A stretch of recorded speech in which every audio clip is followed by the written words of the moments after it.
One side. No one that don't come from that table. Show my okay.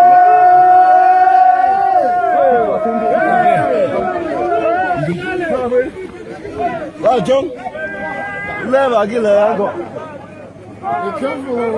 Yeah, no, I'm Cái rồi. Rất nhớ rồi.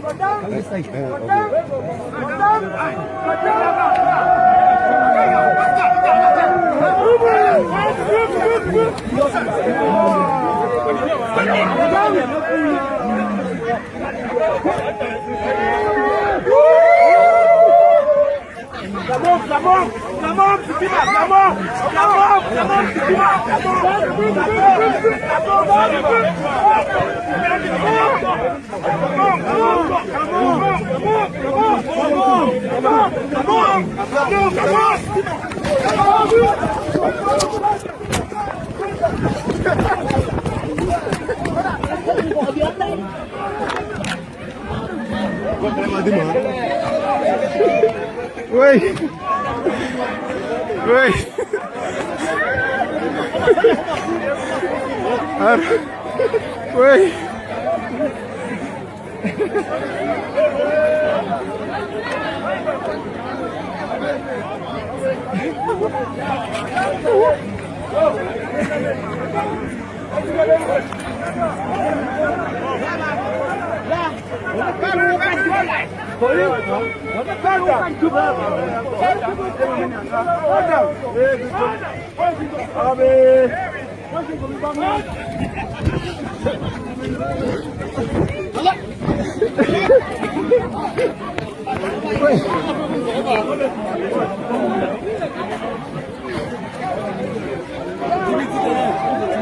Okay.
Okay.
Okay.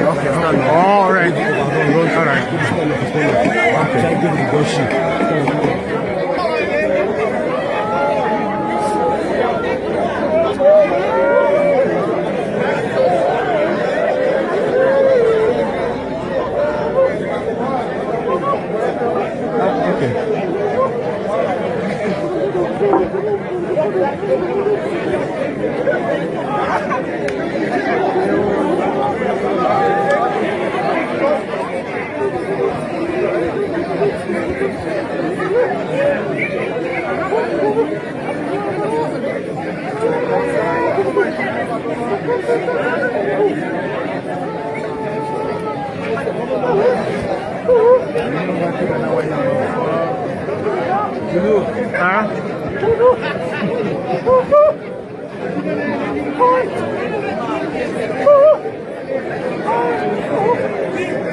Hey, go.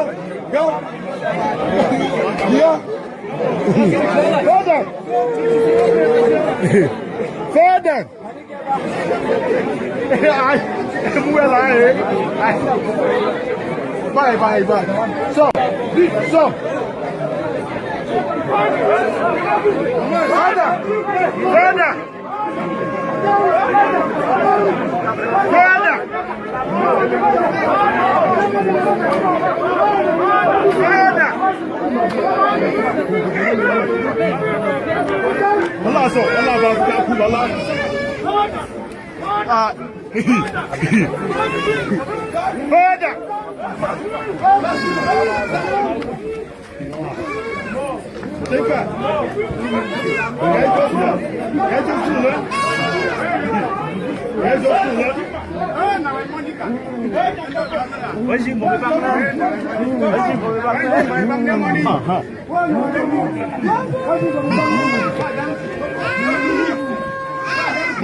Bye.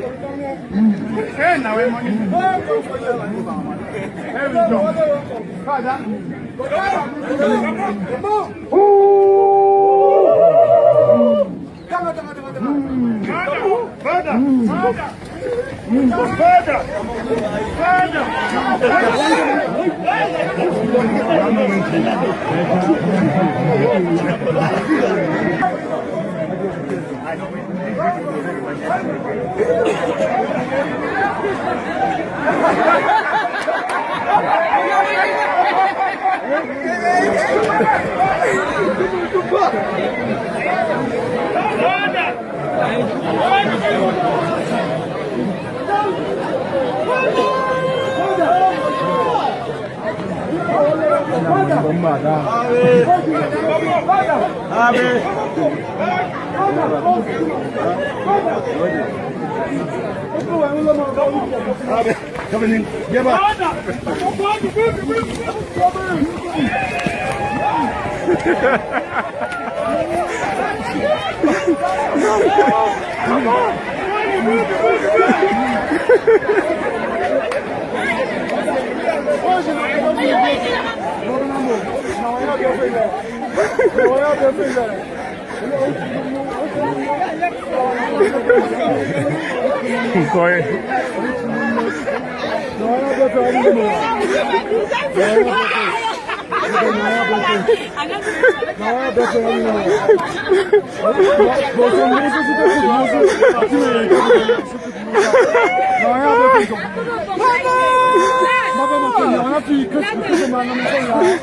Hello, ladies and gentlemen. Welcome to ABS Africa Broadcasting Service, as usual, coming to you from the great state of Texas, precisely here in Houston. It's always a privilege, ladies and gentlemen, to come to you with revolutionary updates, or call it struggle, Ambazonia struggle updates from ABS. Of course, I am yours truly, the anchor man, Chris Ano. And again, thanks for tuning in. I'd like to welcome all of you who are tuning in from across the globe, from Europe, from Ukraine, Poland. Those of you Ambazonian refugees in Ukraine, in Poland, thank you for tuning in. Those of you in all of Europe, including the United Kingdom, thank you also for tuning in, ladies and gentlemen. And of course, I can't forget all of you in the United States of America, plus Canada, and of course, those of you sitting around the border between Mexico and Texas or California, thank you for tuning in. I pray that all of you will receive your asylum and have entry into the USA. Once more, good evening and thanks for tuning in. I got so much to bring to you today, ladies and gentlemen. So, if you have joined by way of the social media, Facebook in particular, please do me the favor, go ahead and hit your share button. And if you are sitting by your television set on ground zero, please make that phone call, tell somebody who did not know the anchorman will be alive today, that he is indeed not live, but alive, so they can tune in to watch, to get updates that I bring to them today. Okay, while you do so, I like to also welcome all of you who are joining from the prison yards in Yaoundé, Kondenge, Yaoundé, because I know so many of you tune in on the weekly basis to watch ABS, especially the anchorman. Thank you for tuning in, ladies and gentlemen. Please let us quickly populate this platform today. I got quite an exciting broadcast to bring to you today. So please let us quickly populate the platform so that I can get into that. I'm not going to waste time to wait for you to populate the platform. However, I will delve directly into the broadcast for tonight. Tonight, ladies and gentlemen, I'm going to be talking about quite a number of issues. Number one, La République du Cameroon has created the post of vice president, the post of vice president in that country for the first time. Now, when you see that happens, you know they are about to carry it, let's call it a coup, though, in quote, a coup in quote, because not really a coup. They know what they're planning to do. Now, we're going to be talking about that. We also will be talking about the killings in Bafut, ladies and gentlemen, and the killings in Isu, Menchum County. We're going to be talking about those killings, which are really, of course, no killings look good, but this one is quite pathetic. We will talk about that. We will also talk about the destruction of Ambazonian homes in the city of Douala, or call it the suburbs of Douala, without any thought of compensation. We're waiting to hear that those people are compensated. And then we will also be talking about the cacophony that took place over the weekend in Washington, D.C., underground called ASSC 2, so-called. I will bring you my monologue or talking point on that, and I will be joined by a powerful as usual panel to look into all of this. So, ladies and gentlemen, please go ahead, hit your share button immediately if you are joining by way of Facebook. If you are joined by way of Facebook, go ahead, hit that share button. I will be right back. Would you pay $1,000 to advertise on TV for 1 hour per week for 12 months or for a full year? You pick a day, on Sunday or Saturday. ABS knows Africa and have a viewership that covers it from Cairo to Cape Town. Call us today to find out more about this offer. Your ministry, church, business, nonprofit can benefit from this. Call us today before the spots are all taken. Would you pay $1,000 to advertise on TV for 1 hour per week for 12 months or for a full year? You pick a day, on Sunday or Saturday. ABS knows Africa and have a viewership that covers it from Cairo to Cape Town. Call us today to find out more about this offer. Your ministry, church, business, nonprofit can benefit from this. Call us today before the spots are all taken. Would you pay $1,000 to advertise on TV for 1 hour per week for 12 months or for a full year? You pick a day, on Sunday or Saturday.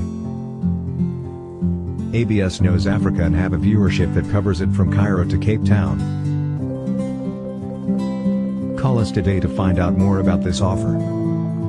All right, ladies and gentlemen, thanks for tuning in. And please, I like to see the numbers jumping. I do not see them jumping. I see them decreasing, ladies and gentlemen. So please go ahead and quickly hit that share button if you have already joined. Again, by way of Facebook, we want to see at least 1K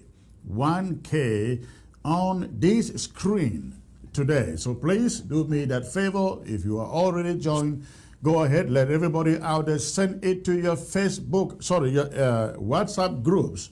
Send the link to your WhatsApp groups. Let them know the anchor man is here. And while you do so, let me take you, ladies and gentlemen, to La République du Cameroon. La République du Cameroon. Monsieur! I don't know how to pronounce that really good enough, but if I get it wrong, please forgive me. I am not Francophone. I am Anglo-Saxon. So I call it Monsieur le Vice-President. I don't know if I get it right again.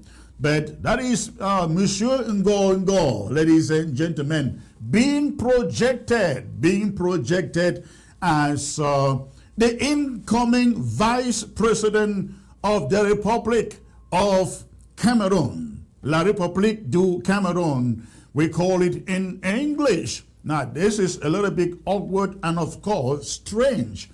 Ngo has been at the presidency, acting, filling in for Mr. Paul Biya, ladies and gentlemen. It is believed that he does almost all of what goes on in that country today. He sits in for Mr. Paul Biya and takes most of the decisions, including decisions involving the war, ladies and gentlemen, in our territory.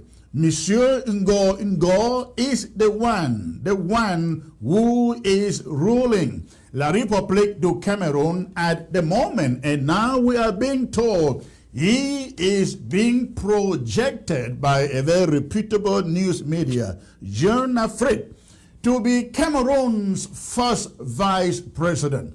Now, you will recall that that country has never had that position before.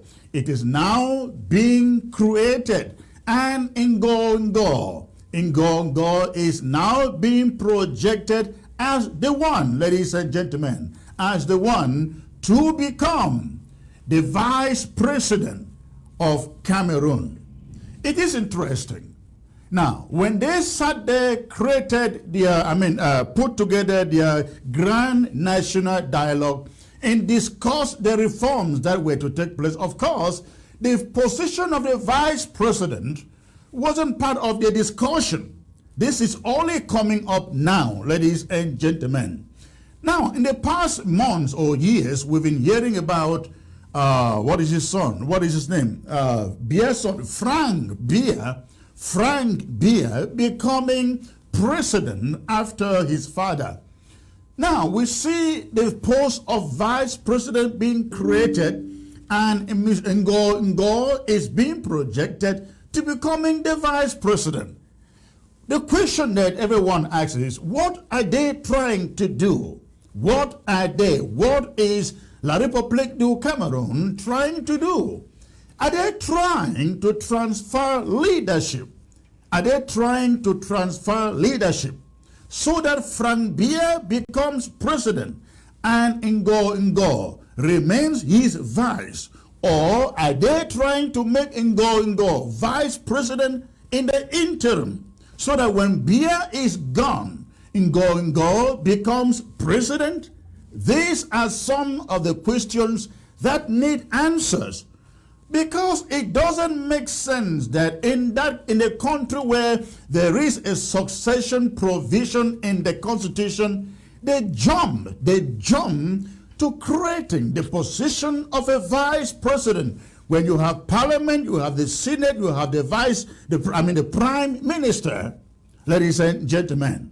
So, it is a little bit strange. It is a little bit strange what La République du Cameroun is trying to do here.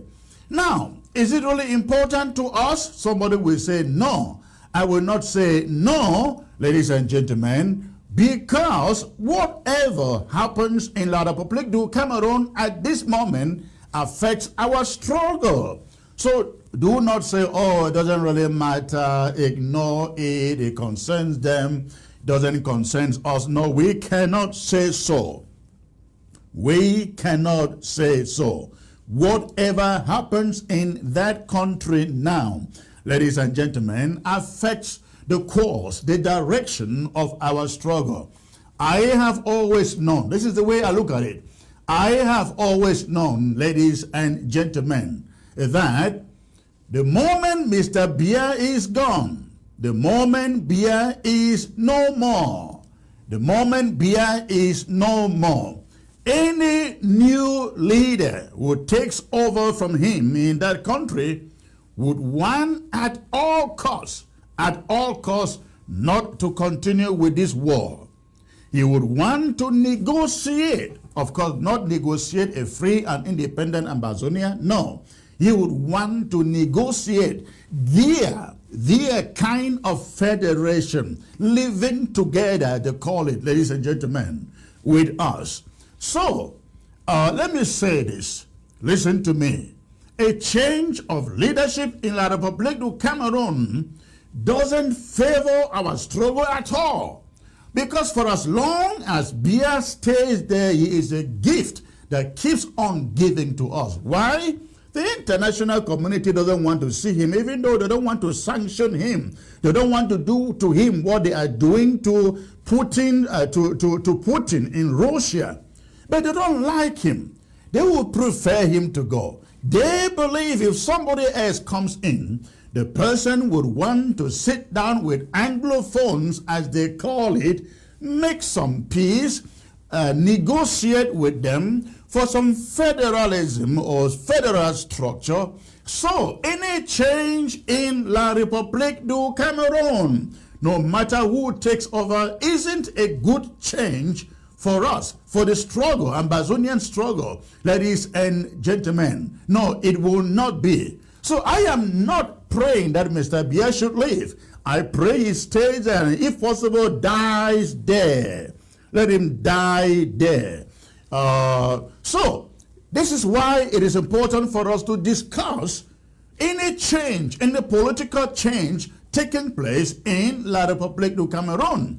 If Ngo comes in, becomes the next president of La République du Cameroun, he would want to sit down. They call him a hardliner, as I learned. But listen, no leader who takes over in La République du Cameroon would want to ignore, would want to continue with this war, because they know how much the war is eating deep into the economic and political fabric, social fabric of La République du Cameroon. Which is why it is dangerous. Which is why, let me put it this way, we have to put our house in order. We have to put our house in order. And when I talk about our house, I am referring to the leadership of Ambazonia, the different stakeholders in Ambazonia as a whole.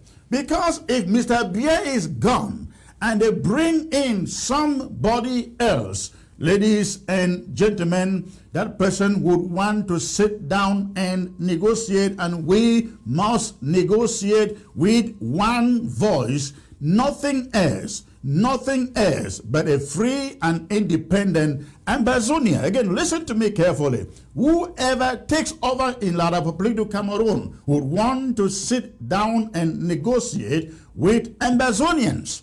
Which is why Ambazonians must show themselves to be ready. Let's forget about the cacophony out there they call infighting. Ladies and gentlemen, yes, there may be infighting, but listen, the road or the route remains the same, the destination remains the same. I am looking forward to these days, talking to all the leaders, all the major leaders, stakeholders in this struggle, because it is critical. It is critical that we come together and think about what happens when Yaoundé is leaderless or going through a transition. Ladies and gentlemen, I was told by people in Somaliland that, you know what, they were able to take control of their country not because there was no political leadership in Somalia, not because they defeated Somalia. No, they were able to take control of their country. I'm referring to Somaliland. They were able to take control of their country, ladies and gentlemen, because of the transition in Somalia, where their leaders were fighting to take over who leads that country, Somalia. And the Somalilanders seized the opportunity, took their country, and they kept it up till today. As Yaoundé begin to think of these transitions, ladies and gentlemen, as Yaoundé begin to think and plan for these transitions, we in Ambazonia must begin to plan too. We must not miss an opportunity that could give us our country. And again, I would really love to reach out to every stakeholder in Ambazonia. In the coming days, we have to discuss the way forward as we see Yaoundé making these changes. And by the way, you would think that in La République du Cameroon, where they have a prime minister, of course, succession does not give a prime minister leadership. Of course not. Their constitution says where the president is incapacitated, the president of the Senate takes over, I think, for 30 days, and then bring in a new leader. It doesn't say the prime minister. You know why?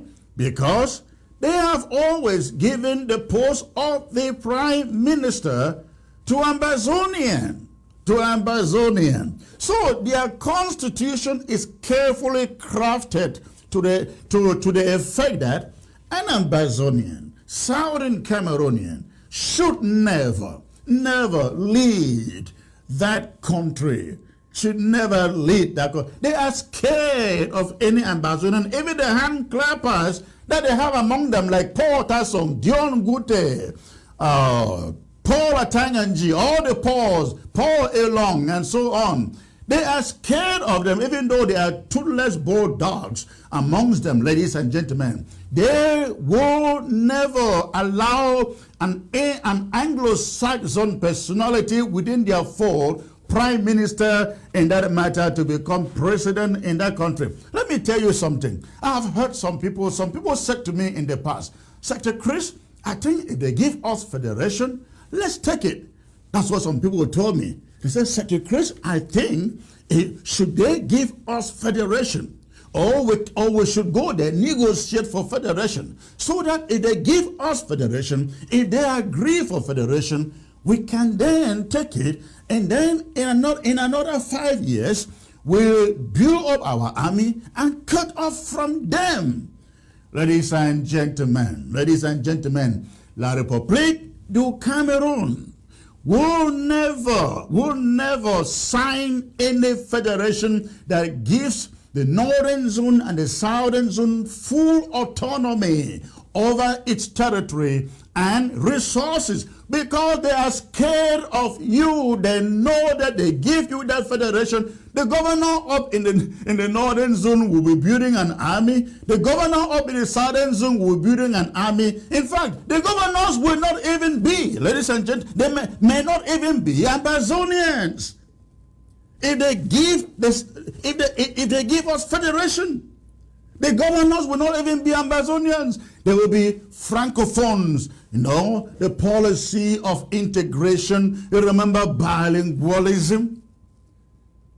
They will never give us indigenous, nationalist Amazonians to be governors in the northern, governor in the northern zone, governor in the southern zone, because they will be scared of them, that they will cut the country and run away from. So some people were saying to me, Secretary Chris, I think if they agree on federation, we should take it, and then with time, we'll cut off. It will never happen, because they will never allow an Amazonian to be governors in both zones. They would never allow it to be. It will never happen. That is why we must fight and die for nothing but a free and independent Southern Cameroons. Now or never. Now or never, ladies and gentlemen. Don't fall for that shit they call federation. Federation, our people have not been dying for all these years, 5 years and counting, just for federation. If La République so much love federation, they should have implemented it for the time our forefathers began to ask for it. So many people did not have to die before La République considers federation. We are in for this fight.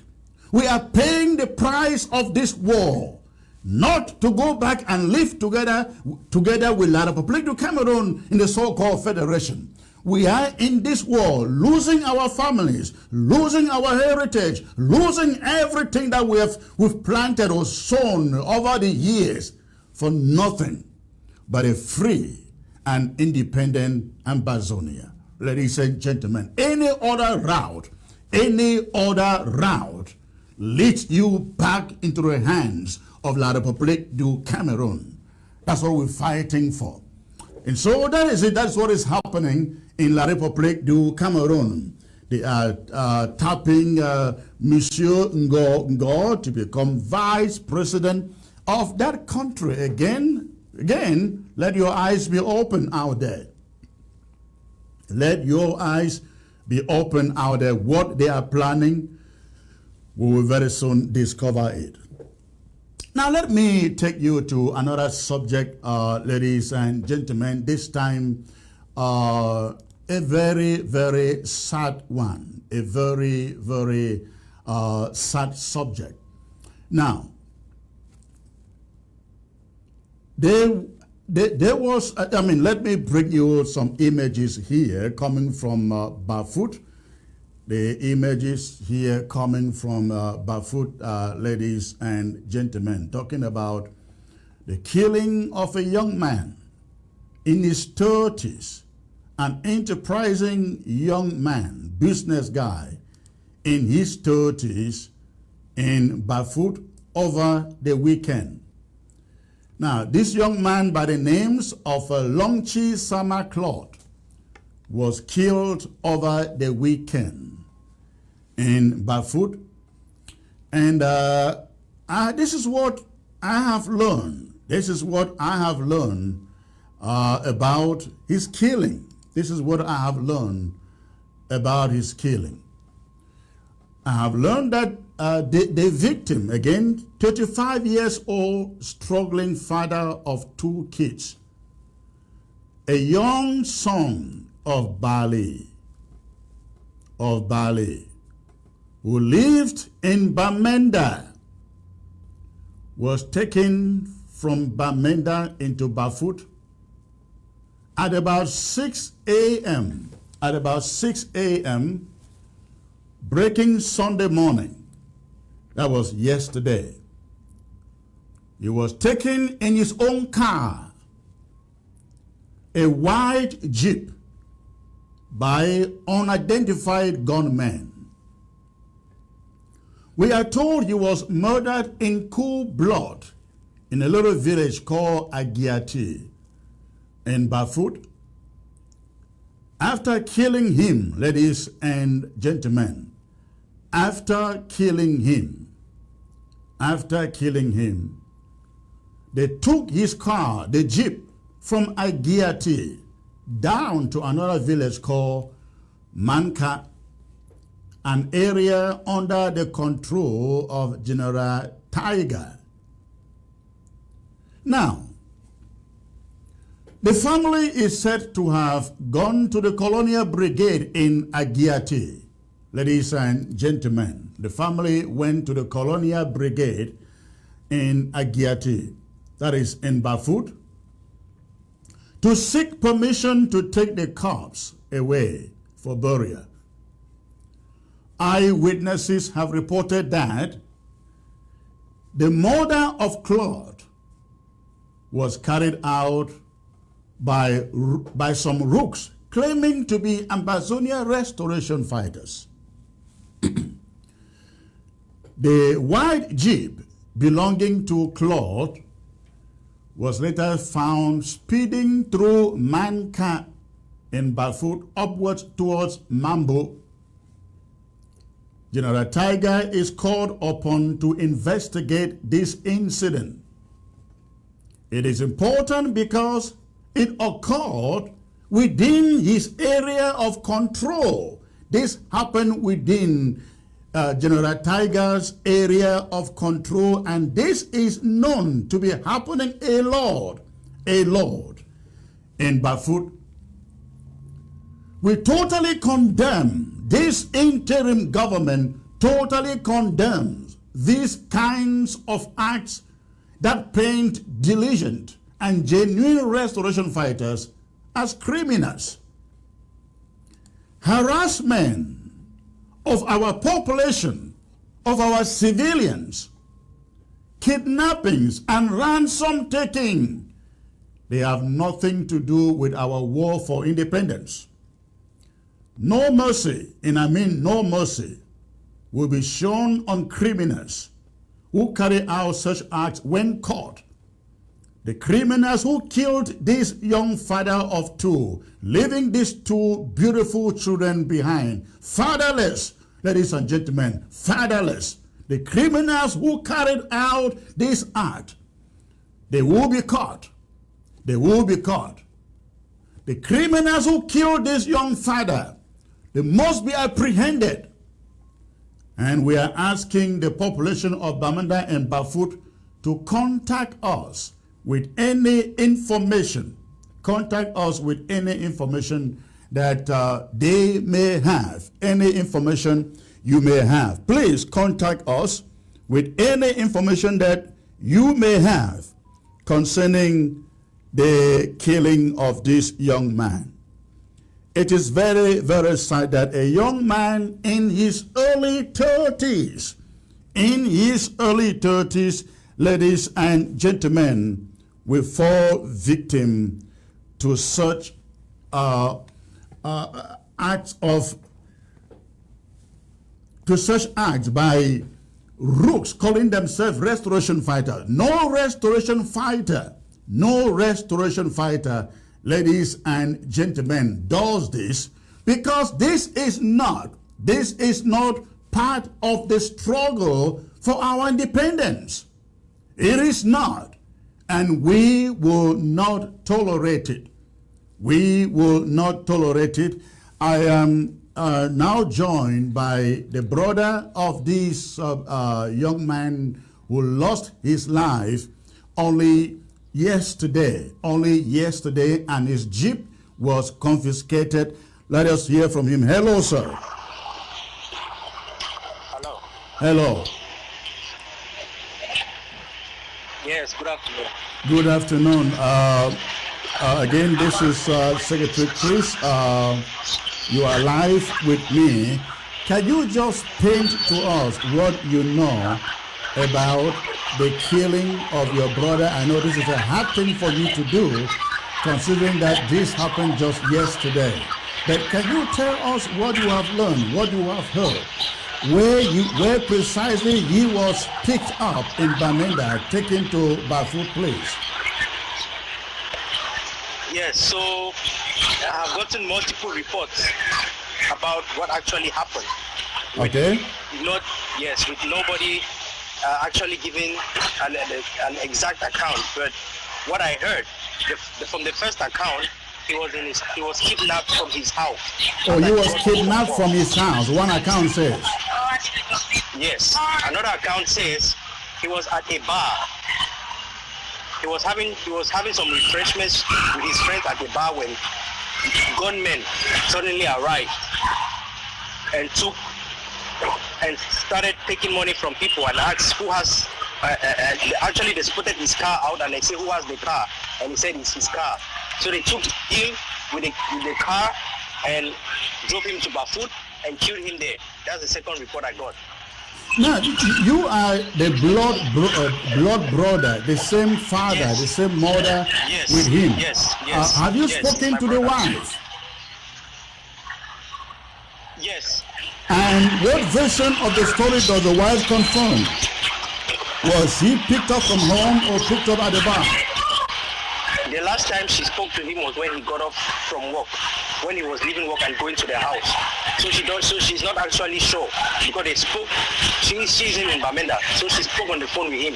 Oh, okay. So, Yes. all right. Yes. So the wife spoke with him after he left work. Yes. Okay. So they picked him up in his car. They drove him to Bafut. Yes. They drove him to Bafut and killed him there and dumped his body in the farm. Was he the only one picked up, or there were others picked up with him? Any idea? I think he was the only one. And he had these two kids that were seen on the screen here. Yes. How old are the children? The children are 7 and 4. 7 and 4. And what Yes. business was your brother into in Bamenda? He was working for an electronics store that sells electronic devices. Okay. Yes. Electronic Yes. shop, okay. Yes. Okay. He has been working there for years now. For a couple of years now. Did he own it, or he was working for somebody, for the company? No, he was working for the company. Now, has his jeep been discovered yet? I beg your pardon? Has his jeep that was taken along with him been discovered yet? No. I don't think so. So the jeep is still out. Yes. Now, your family, I understand, went to the police station in Agiati, obtained permission to retrieve the cars.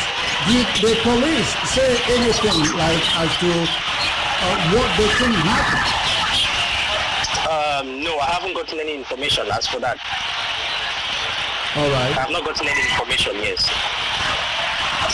So, but right now, the cars have been retrieved, correct?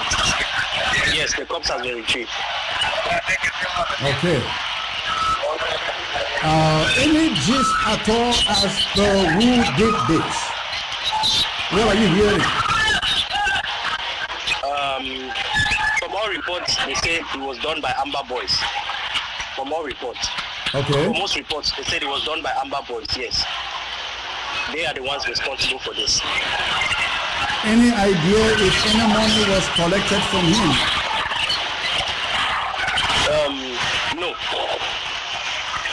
So as of now, all that was taken from him was a car. Yes.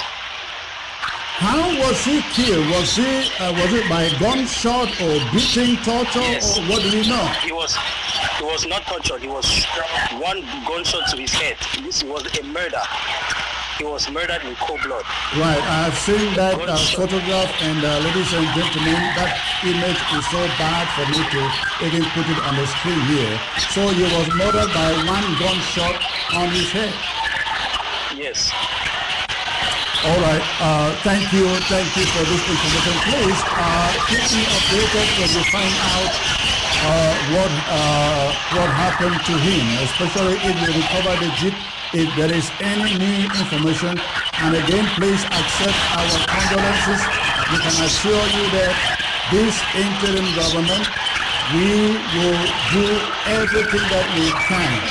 We will do everything that we can to figure out if these killers were Ambazonia Restoration Forces, which I should say were not, because this struggle is not about attacking or killing our own civilians. Ladies and gentlemen, it is not. And anybody who goes after our civilians is no longer fighting our cause. He or she is fighting a cause different from that of Ambazonia. Thank you, sir. Okay. All right. Sorry about the poor quality of that call, ladies and gentlemen, but that was the brother, the immediate brother to this young man murdered in cool blood last night or early in the morning yesterday in Bafut. Now, let me say this, ladies and gentlemen. Bafut is becoming very, very notable for kidnappings, ransom takings, and killings. Bafut used to be one of the stranglehold for this struggle against La République du Cameroon. We used to have some patriots, nationalists, fighting in Bafut and setting examples. In fact, there was a time we could only call the BLM Bafut Ballet, Bui, ladies and gentlemen, as being the strongholds for La République du Cameroon. I mean, strongholds for Ambazonia against La République du Cameroon. But Bafut has since turned into a fief for terrorist fighters. If they are fighters, if I should even call them fighters. Anybody going about arresting civilians, harassing civilians, torturing civilians, abducting and taking ransom from civilians in Ambazonia is not fighting for Ambazonia. That is not part of this struggle. Civilians should have the right of passage everywhere in Ambazonia. Those of you out there fighting, nobody asked you to pick the gun and fight. You did so on your own. If you can no longer voluntarily do so without harassing civilians and torturing them and killing some and taking money from them, leave the bush. Leave the bush. If you no longer can do it with dignity, you leave the bush. It's just becoming so much. We hear it in Bali. We hear it in Bafut. We hear it all over the place in Ketunjia. This is wrong. It is not part of this struggle, ladies and gentlemen. And if we should find anyone, we don't care how good a soldier you have been, if you are one of those out there torturing civilians, killing civilians, again, we will have no mercy. We will show you no mercy. Anybody who kills qualifies to die. And we must stop this, especially in Bafut. And I really hope that the people who run Bafut, who manage Bafut, the LGA, listens to the sound of my voice, you got to do your job. You got to investigate incidences like this one.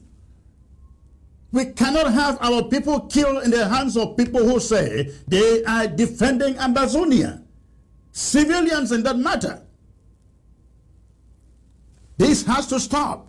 And we or all of us must stop it. Again, if you are in Bafut, in Bamenda, and please, you have information that can lead us to the people who abducted and killed this young man. Ladies and gentlemen, please send us the information.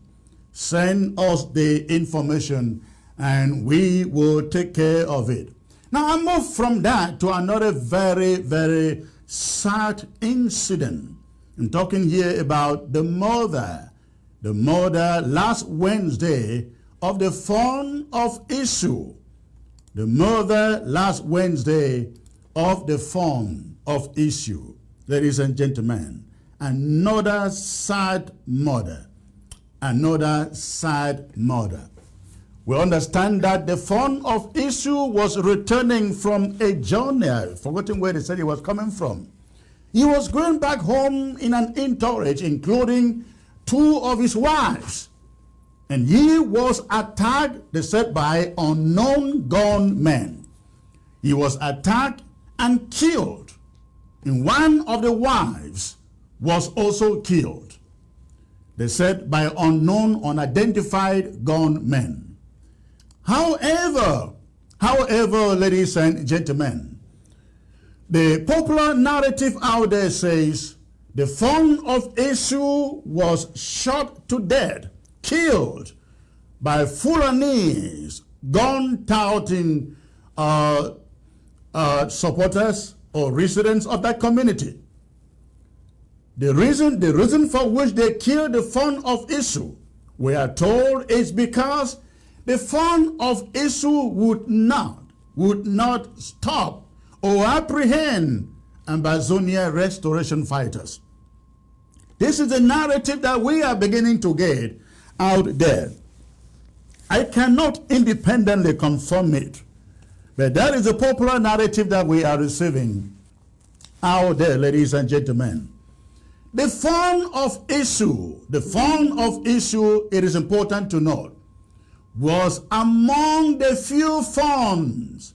It was among the few phones still remaining in the villages in his fondom in Ambazonia. Now you all will recall that most of the chiefs and phones in Ambazonia nowadays, they live in Douala or they live in Yaoundé. They abandoned their people to go live in La République du Cameroon. But the phone of issue wasn't one of them. He still lived among his people. He still trusted his people. He still served his people. He refused to go and live on exile in La République du Cameroon. And for that, La République du Cameroon sent Fulani thugs. They sent Bororo Fulani thugs to go after him, and they blew his head off with that of his wife last Wednesday while he was returning home from a journey. Let me make this very, very clear. Just as I stated in the killings of that young man, Longchi Claude, in Bafut, ladies and gentlemen, this interim government will hunt the killers of the phone of issue. This interim government will hunt the killers of the phone of issue. We have learned also that, again, this is an allegation. We cannot confirm it. But we are also hearing that these Mbororo Fulanis were sent by Ndawara to kill the phone of issue because they had quarreled over a piece of land in that community. Again, we cannot independently confirm this. These are just allegations that we are gathering as to what led to the killing, the murder of the phone of issue. Again, ladies and gentlemen, our phone number, my phone number in particular, is out there. Please, you find any information that can lead us to who carried out these dastard murders in Bafut and in Isu, please send us that information. We will do everything. We will employ everything within our power to make sure their killers receive their recompense. We will do that. So please, again, you have information leading to the killing of the son of Isu in Menchum County and the killing of Lonchi Claude, ladies and gentlemen, in Bafut. Please get that information to me here at ABS. We will get it to the right quarters that will take care of those criminals out there who are there to mess and destroy this struggle, this God-ordained struggle for the actualization of the independence of Amazonia. It is very, very critical, very, very critical. We will get them. We will get them. Now, ladies and gentlemen, this is what I learned also happened in this is what also happened. Listen to that.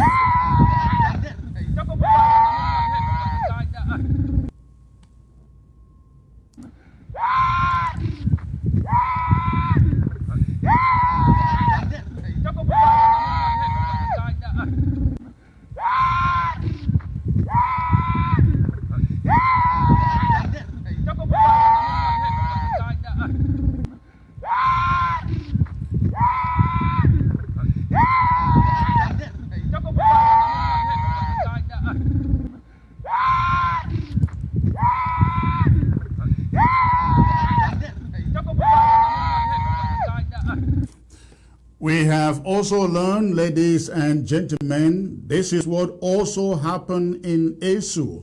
I am told this happened in Isu. These cows were killed by the Mbororo Fulanis after gunning down the fund of Isu. They went after cows belonging to indigenes of Isu, as you can find on your screen. Again, I cannot independently confirm this, but these images were forwarded to me. I am told this happened there. I cannot confirm it, ladies and gentlemen. Please take note, I cannot confirm that, but that is what I was told. We will confirm that on another occasion. But again, every one of you out there in Menchum County, please, you know the people directly responsible for the killing of the fund of Isu. Please send that information to us. Send that information to us. Now let me take you to Douala. Something happened there in Douala over the weekend, ladies and gentlemen. Take a look at this. Again, this happened in Douala. Take a look.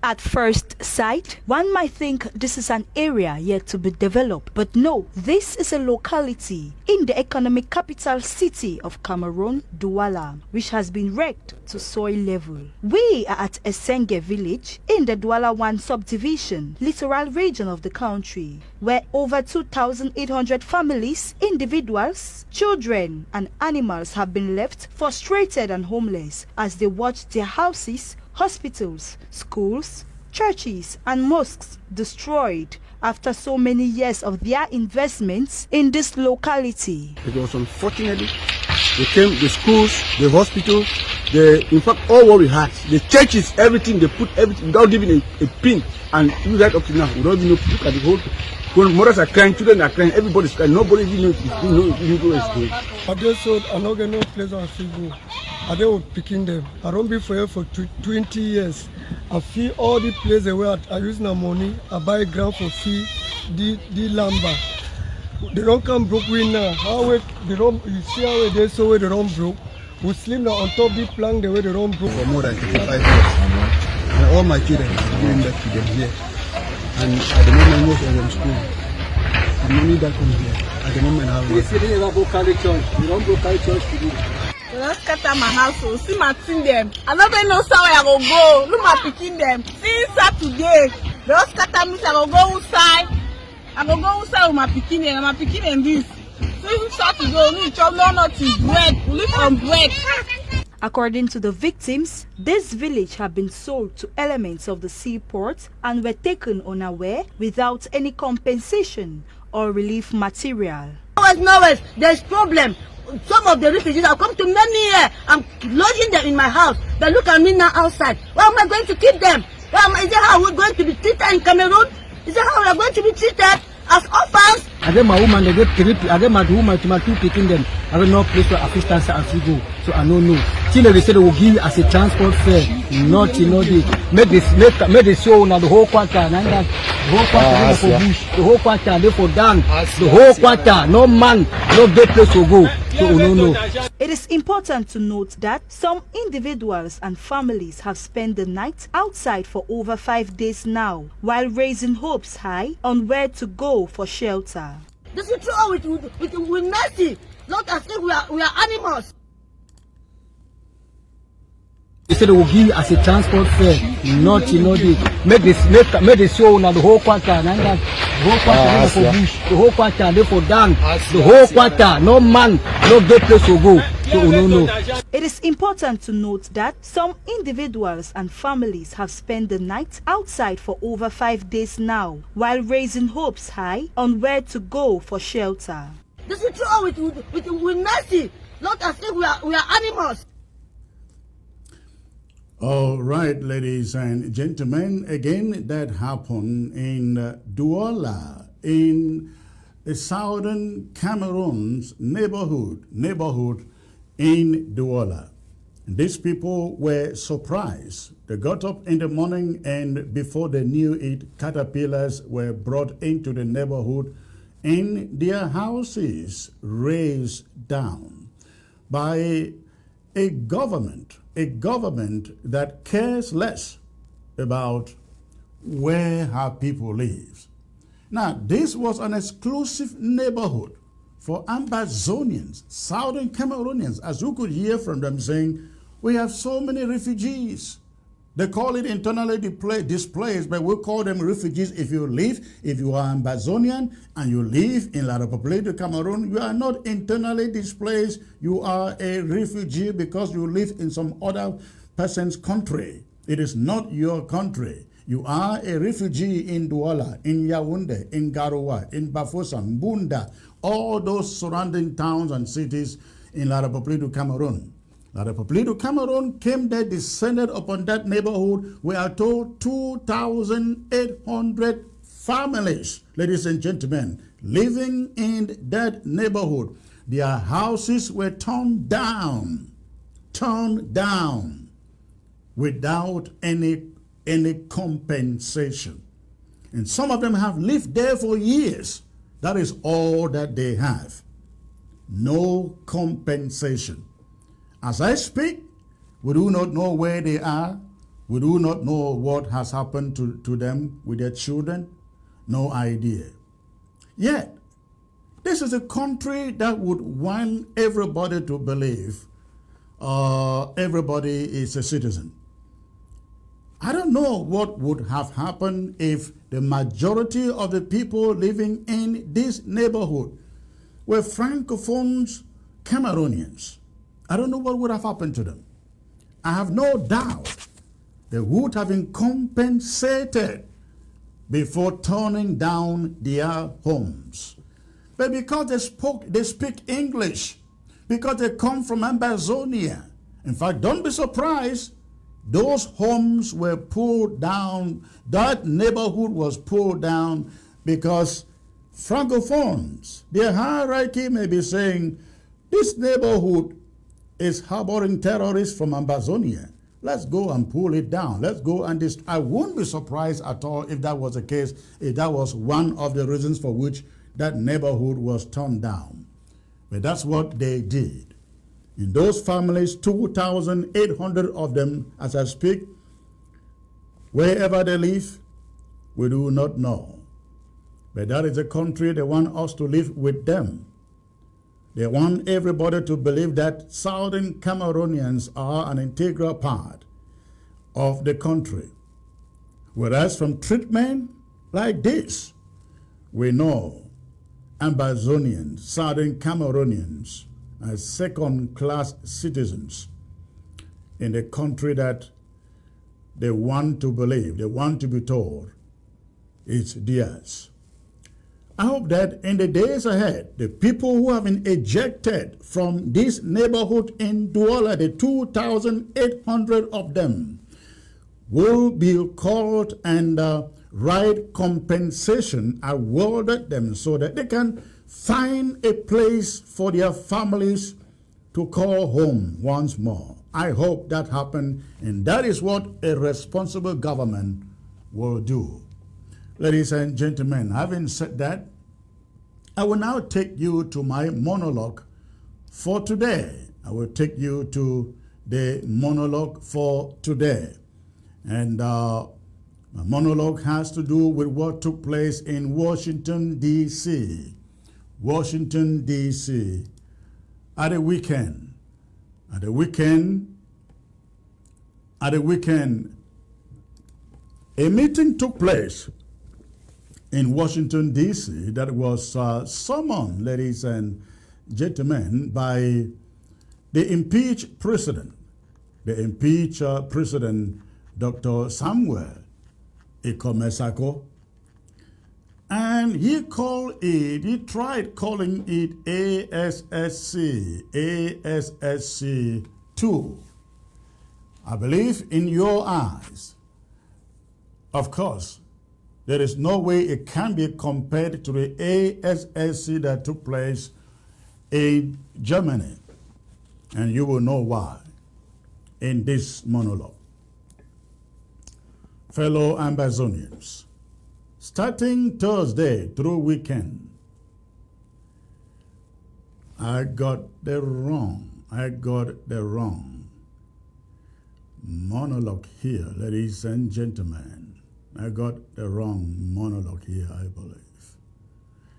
Okay, let me take you back there. All right.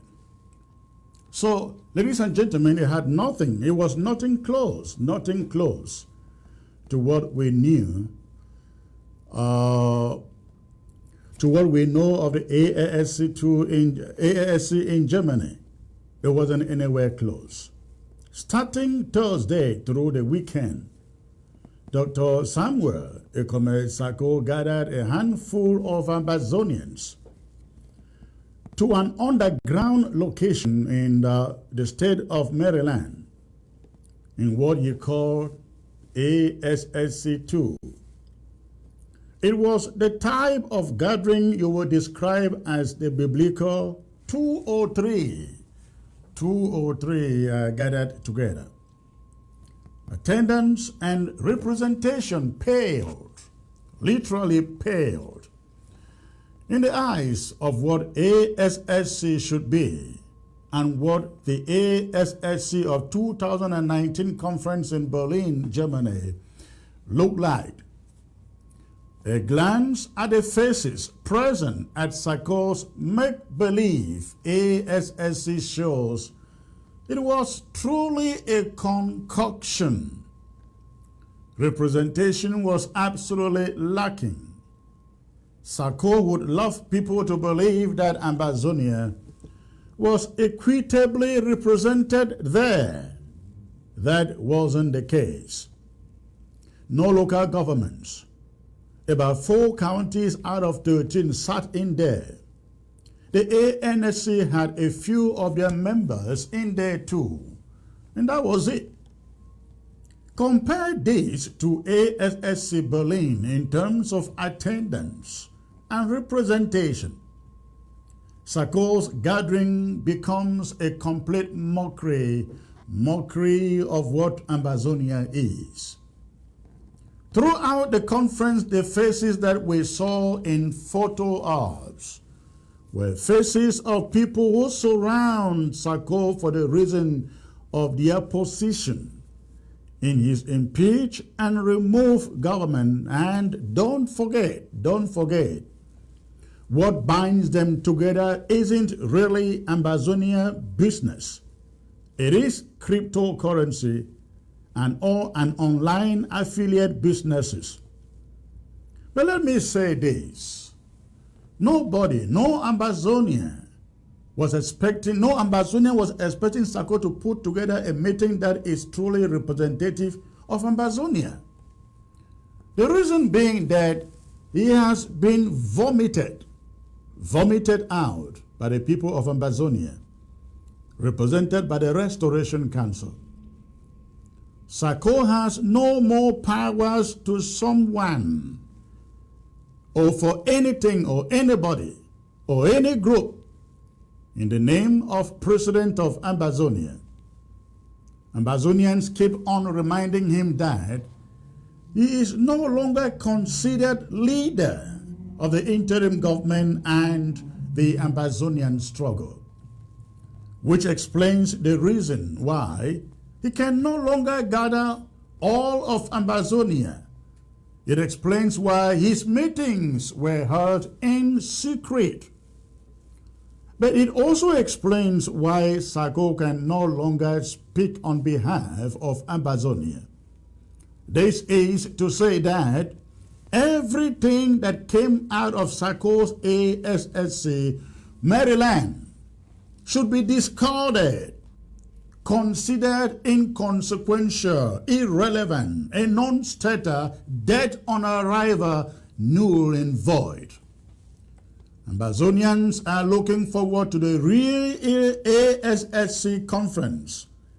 It shall be convened in the months ahead by the legitimate leaders of the struggle and of Ambazonia. Let me tell you, ladies and gentlemen, many people think that our new President Iya Marianta is too slow, has not been visible. It's actually not the case. She has actually been very, very busy, very engaged, recalibrating our structures. Iya Marianta is not slow. She is working, ladies and gentlemen. Our counties are being recalibrated, and so are the local government areas too. Our national treasury is under recovery. Our national website has been taken back. She shall be here on Wednesday to address the country on the way forward.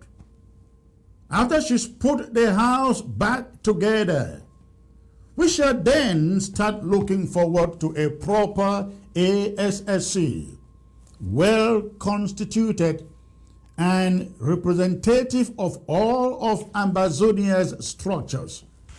Until then,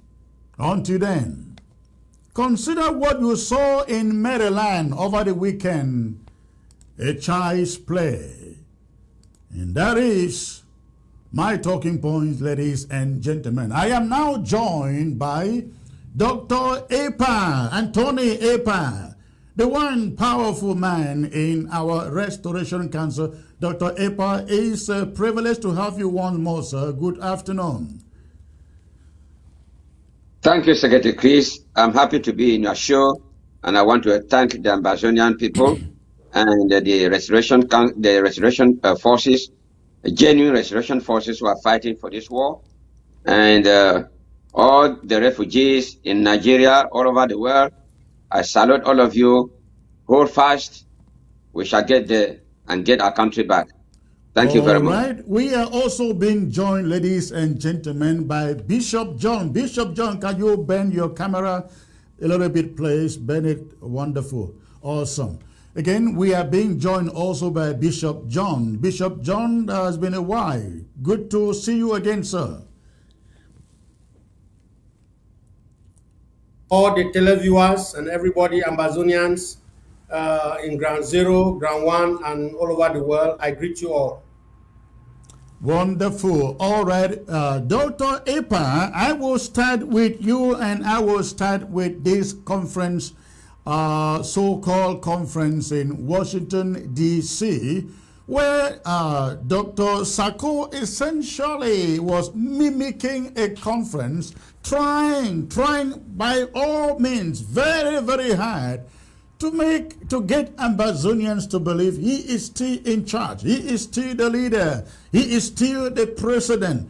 Did it look like ASSC? Did it look like what we had in Berlin? In fact, let me get you some images here. Let's take a look, ladies and gentlemen. Look at the people that gathered in Washington, D.C. over Sako's ASSC. Look at that. Look at it. I want you to compare this with what happened, what took place in Berlin 2019, talking about the first ASSC. Now, first, look at Sako's ASSC there. That was over the weekend in Maryland. In Maryland. Again, that is Sako's own ASSC. Now you can literally count how many people were in that meeting, ladies and gentlemen. You can literally count how many people were in Sako's meeting. You can count them. You can count them. Again, that is Sako's ASSC. That is the man sitting there. Again, you can count them. I actually did a counting in a more wider photo, and there were 15 of them in that meeting. Of course, they will tell you that there were people in a Zoom meeting. But I have some statistics I am going to bring to you about how many people were actually in their Zoom meeting, ladies and gentlemen. Now, I'd like you to compare this, compare what you are seeing on your screen to this one, to Germany, ASSC. Look at Germany, ladies and gentlemen. That was ASSC, Germany. Look at the attendance in there. Not only the numbers, but the representation. Every local government in Ambazonia was represented at this ASSC in Berlin, Germany, 2019. Again, every LGA, every county, and every facet of the structures in the interim government were represented in this Berlin conference. That was the ASSC in Berlin. Not what we are seeing here, as I call it, a gathering of 1 or 2 or 2 or 3 are gathered together in Washington, D.C., in Maryland, ladies and gentlemen. Those were all the people. Now, before I bring back my team, my guests in here, I'd like to show you guys something here. I'd like to bring some statistics that I found, I came across, was actually forwarded to me from that Washington meeting. I'd like to bring them to you. Let me bring them to you. A breakdown of who was there. Okay. This is the information that was sent to me from somebody who made a careful analysis of what took place in Washington, D.C. He said, "Hello, Secretary Chris. This is the list of people in attendance of Sako's ASSC2. I just made an analysis after typing the attendance list on a spreadsheet. Participation was 468. Now, don't nod your head yet. Don't nod your head yet. Now, that is in theory. That is what the Sako people would want you to believe. That participation was a total of 468. But listen to this. The list of accounts, the list of people or machines, every machine, let me put it this way, every machine that logged into Sako's mission, the number was 232. 232. Now, out of 232 machines that were logged into that meeting, 120 was a duplication. 120 machines were a duplication. In other words, you had, if Chris Ann will log in with 5 computers, You saw Chris Anu on you found Chris Anu on different screens, different Zoom screens, about 5 of them. So that's why he made the analysis here and said out of 232 machines logged into that Zoom meeting, 120 were a duplication. Now, the real number, the real value, the real people who logged into that meeting were only 112. Only 112, ladies and gentlemen. Now, it doesn't end there. But they have said that the number of votes cast at their meeting was 130. 130. Now, it will interest you to know this.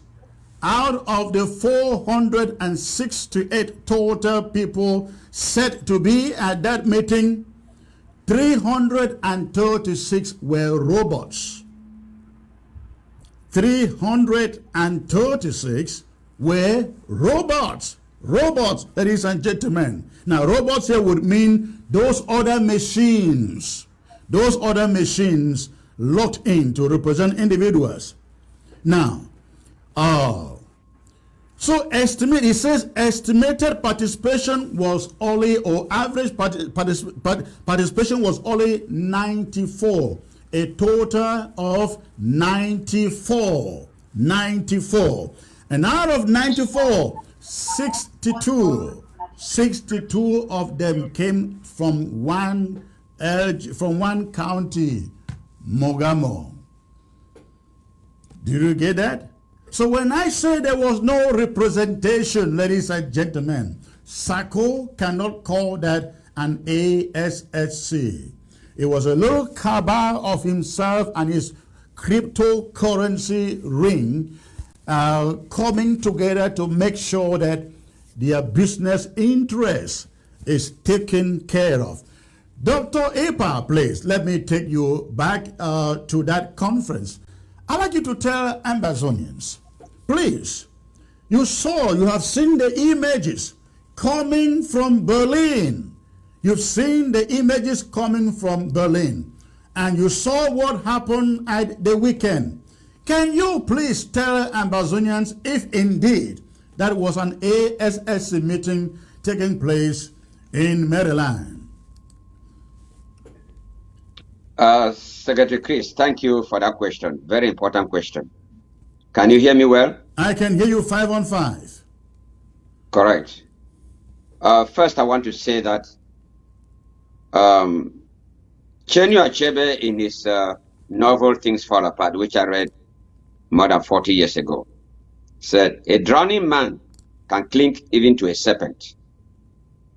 A drowning man can cling even to a serpent. That is what Dr. Sako just did.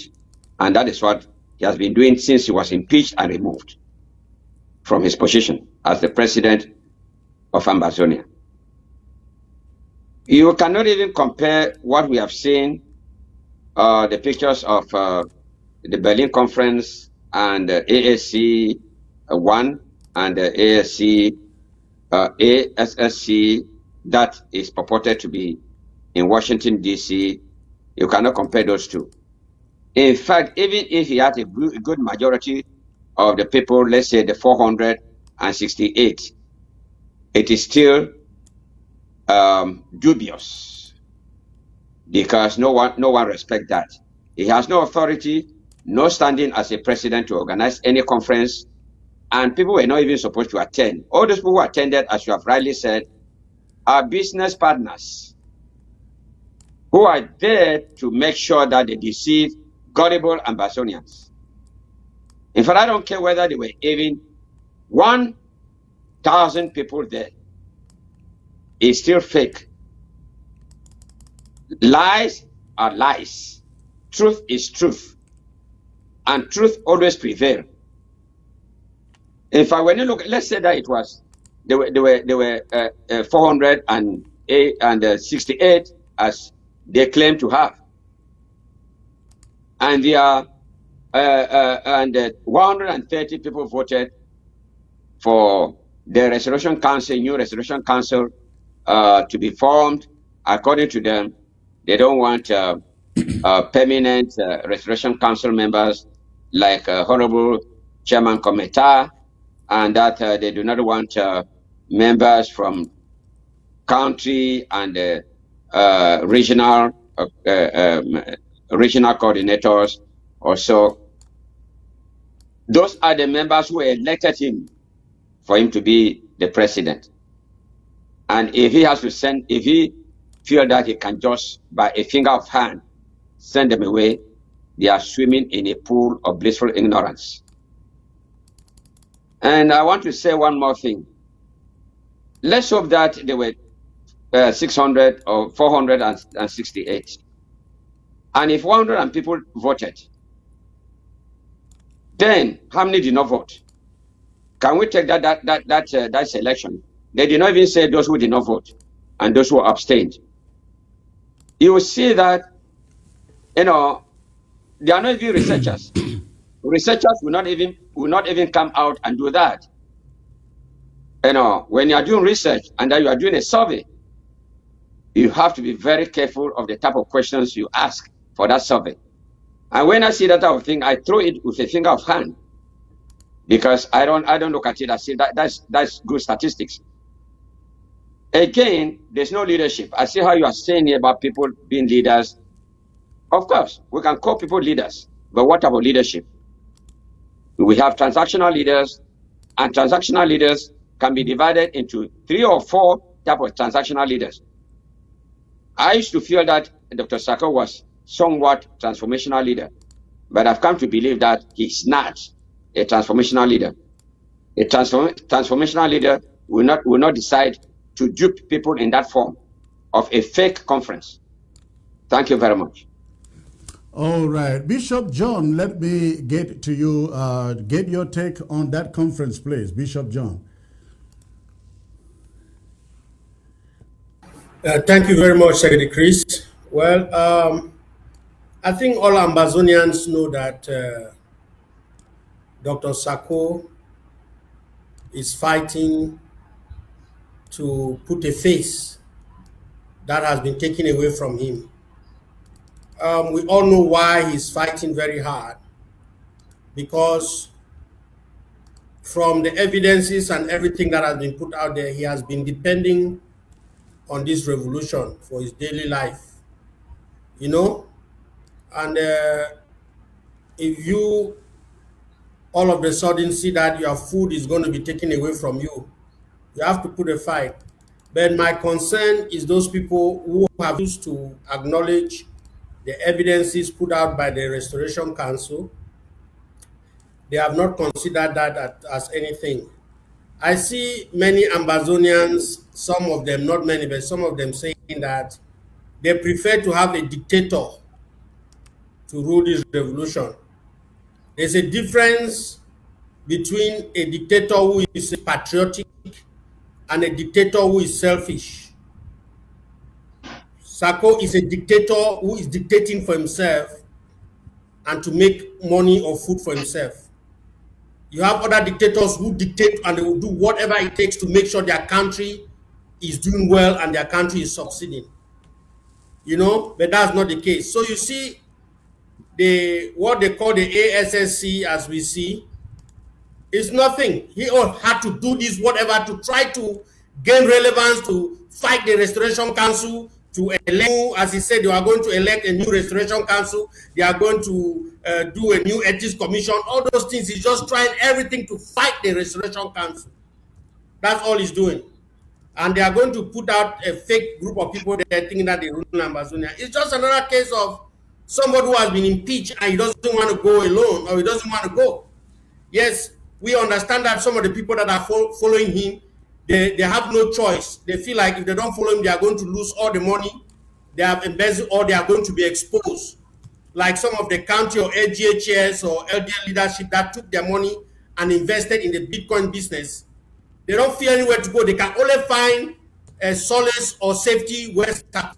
And that's why they are still hanging with him, because If they leave that now, their local governments are going to question them, and they are going to pay back all the money that they have taken and maybe lost in investing in failed Bitcoin deals. So I don't consider what took place in Washington, D.C. as being ASSC. We have just seen that of Berlin was, the spirit was there. The people were involved. They wanted to. And it was something that involved the entire Amazonia. There was no rejection. But what Sako is doing is, in a divided environment, he's trying to find relevance, and he's trying to survive. And that he's doing everything possible to survive. So I don't really consider that anything, said Chris, and you should not be surprised by now, seeing all what Sako has been doing to stay relevant, of which is irrelevant at this time. Yeah, absolutely not relevant, and we are not going to spend lots of our time talking about him and talking about all the fakeness that he is trying to do out there. But Dr. Epa, if I may come back to you, you are a member of the Restoration Council, a very powerful man, a very powerful one in that matter. We knew Sako was going to say over the weekend he has been given the powers to create a restoration council. They actually did, and they gave it a name that I don't even want to pronounce. Tell Amazonians, please, about the illegality of that their so-called house of what they call it. Well, Secretary Chris, thank you again for that question. That's a very good question. I don't even want to call that name. I do not even know that name. I just decided not to even think about it, because there is no house like that as the Restoration Council. The Restoration Council is one council. Members who were disgruntled, supporting Sako blindly, many of them Momo cartels, decided to go and join them, and they can withdraw. We don't even care about that. You know, the Restoration Council still remains Restoration Council. He can form what he wants to form, and thinking that the Amazonian people are so stupid that they believe that is the real Restoration Council. And then that's why I say that he is swimming in a pool of blissful ignorance. So why do I even waste time with that? The Restoration Council has impeached and removed him. It's the same Restoration Council that brought him in power. Anyway, and at that time, the members were even fewer.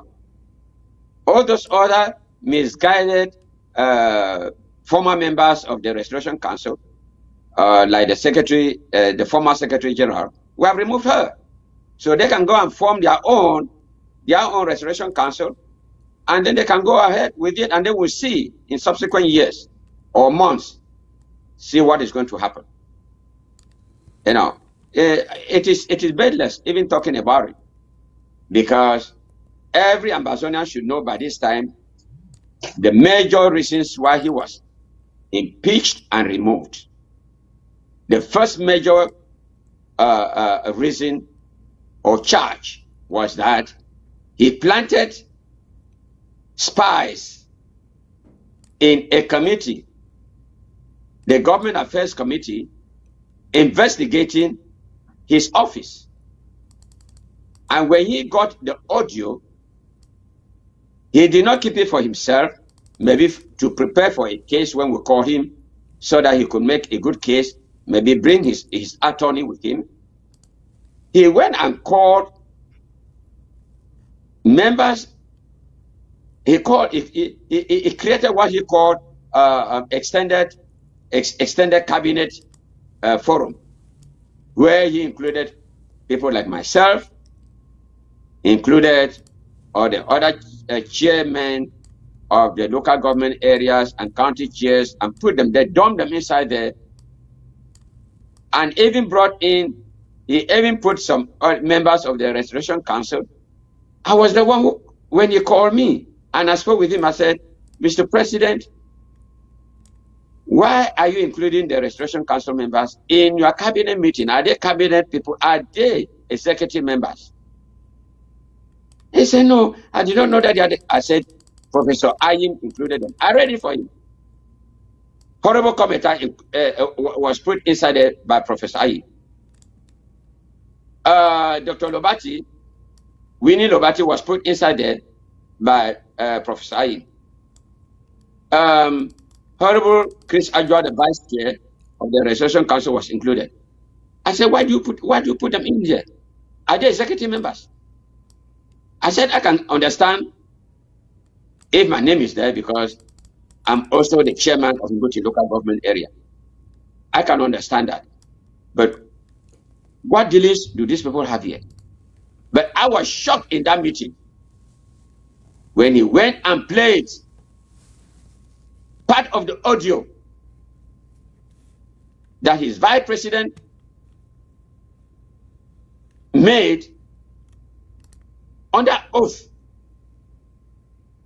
That is a sacrilege. That is why Richard Nixon resigned from the United States.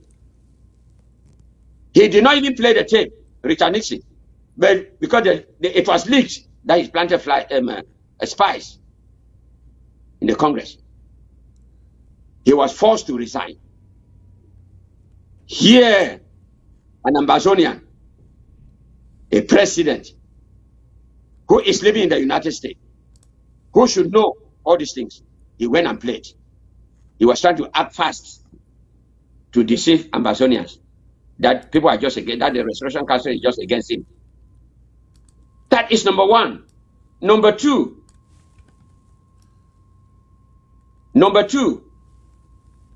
he decided to call people who were not even vetted to his so-called extended cabinet. Call members of the call members in the LGAs and all over, including the counties, and attempted to dissolve the Restoration Council. Who does that? Even in La République, where La République's constitution says that, and even France, that the president coming into an agreement with the president of the parliament can dissolve the parliament. Biya has never done that.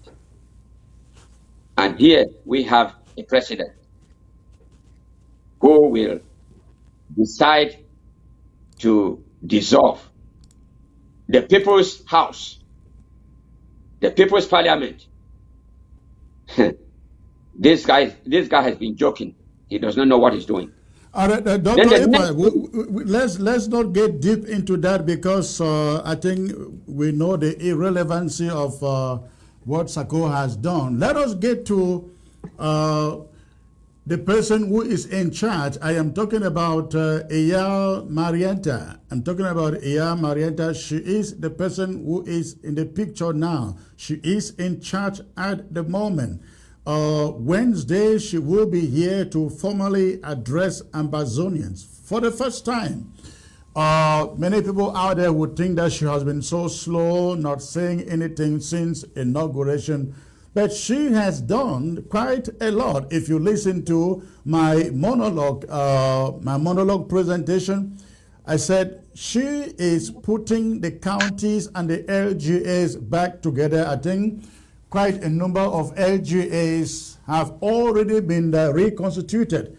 As far as the counties are concerned, we know that only FACO, LBLM, and which other one have been with this interim government since SACO. Of course, there are others that are out there standing, having both of their legs on both sides. But FACO, the BLM, and I think Momo too. Momo, yes, Momo, and which one? These are the counties that have from day one identified with the legitimate interim government. But the AGS are being reconstituted. She has been fighting to recover our national treasury. Our website, many people don't understand the importance of a website in the struggle such as ours, but it is very, very critical. That website is much more important than money that we have in the bank, ladies and gentlemen, because that is the gateway to Ambazonia. People want to find out who we are, what we are up to, what we are doing, where we are driving to.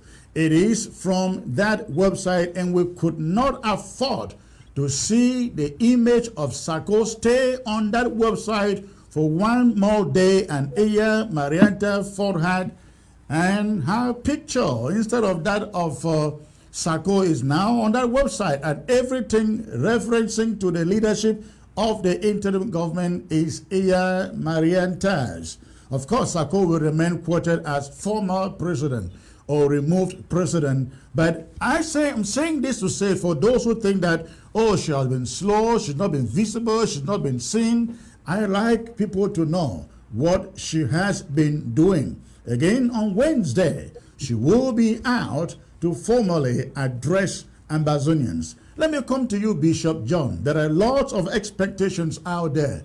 What would you expect Iya Marianta to say when she comes on Wednesday to address Ambazonia? Bishop John. Yes, thank you very much, Secretary Chris. As we were talking about our president, Mrs. Marianta Njoma, I was smiling because I know that it is a new dawn for Ambazonia, and with this, our new president, who is first, has a full-time job, number two, very, very engaged, has been involved in this revolution from the onset.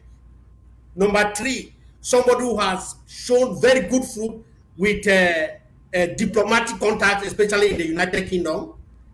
You know, on the forefront of our Unmasked project.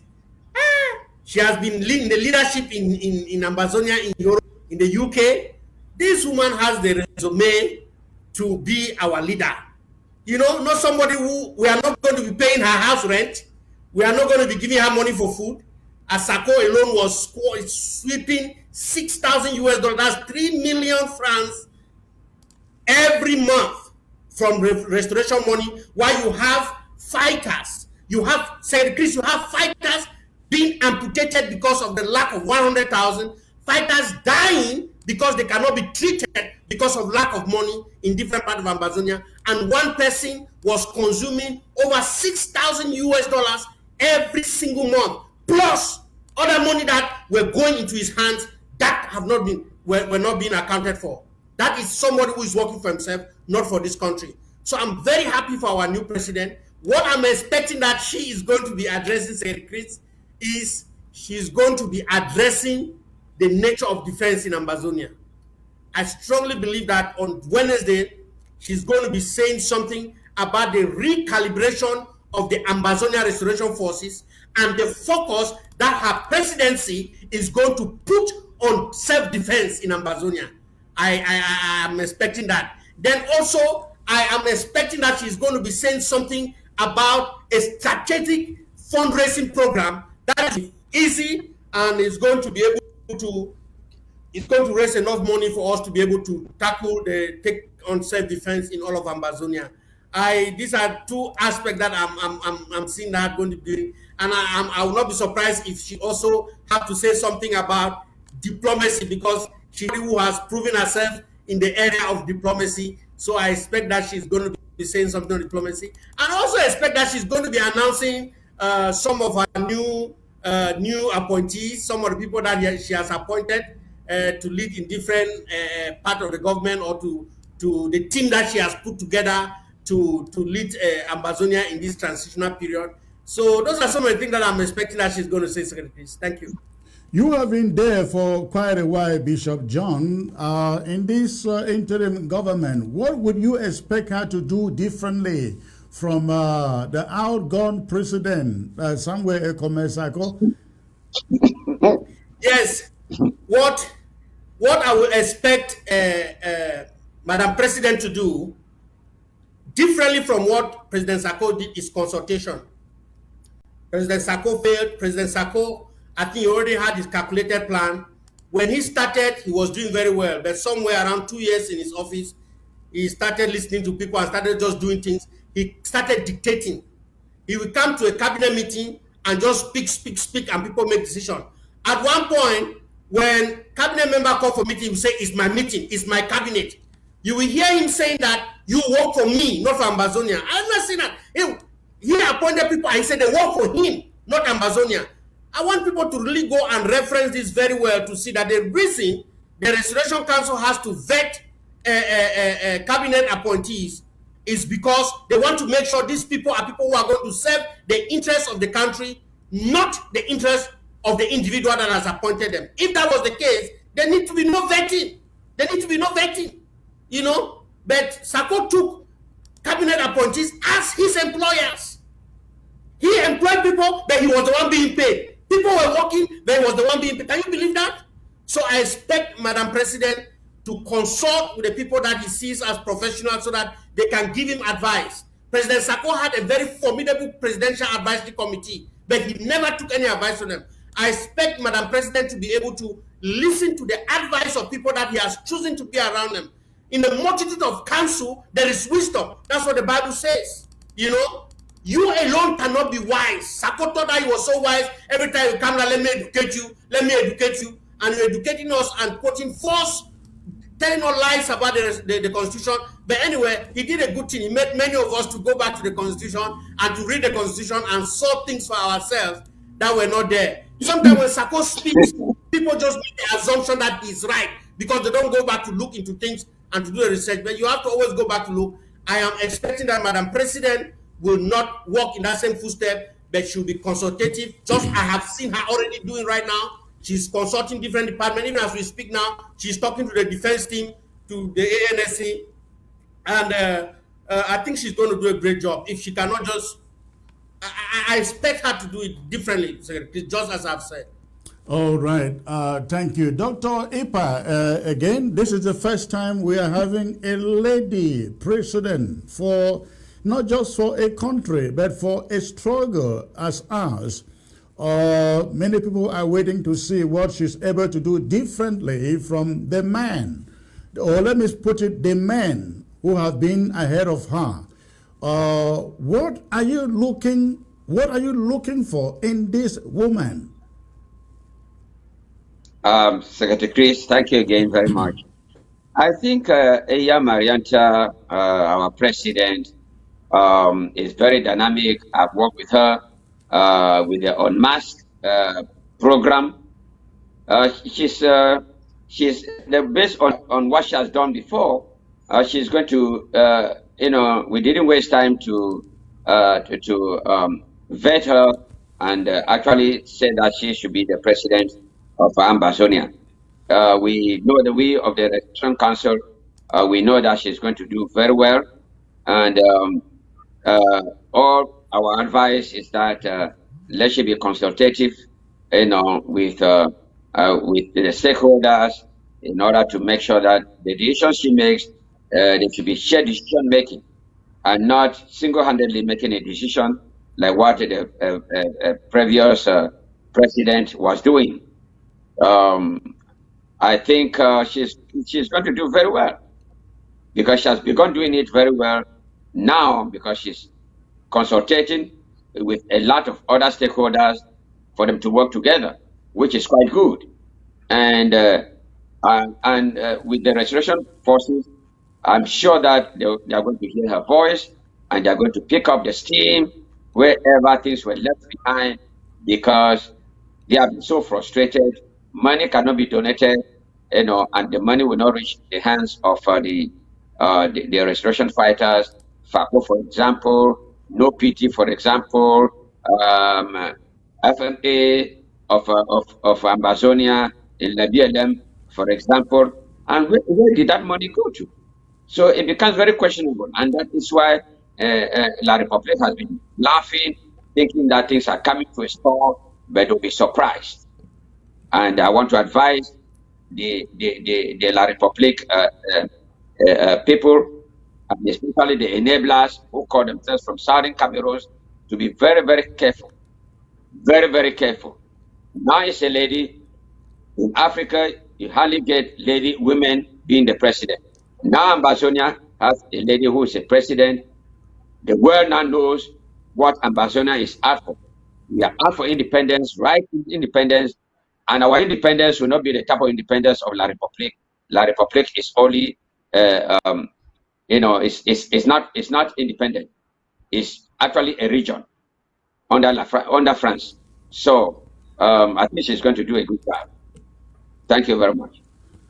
All right, thank you. Let us hope that she does such a great job, and we are looking forward to addressing us on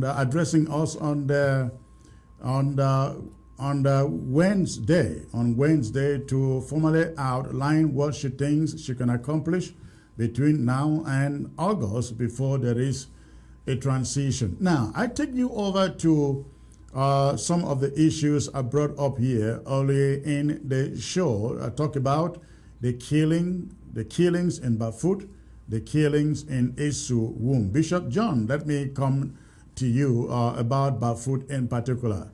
We are learning that these killings took place within the territory that is controlled in Bafut by one General Tiger.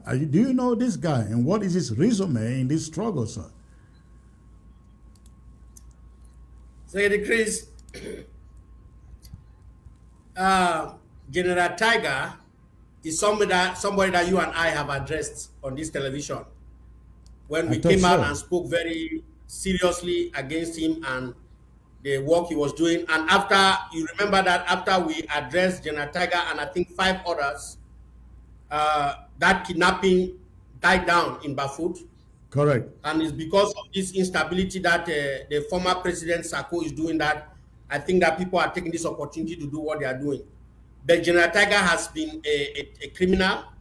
He's somebody that they're going against the re-restoration forces in Bafut, disarming them and arresting them, taking their weapons.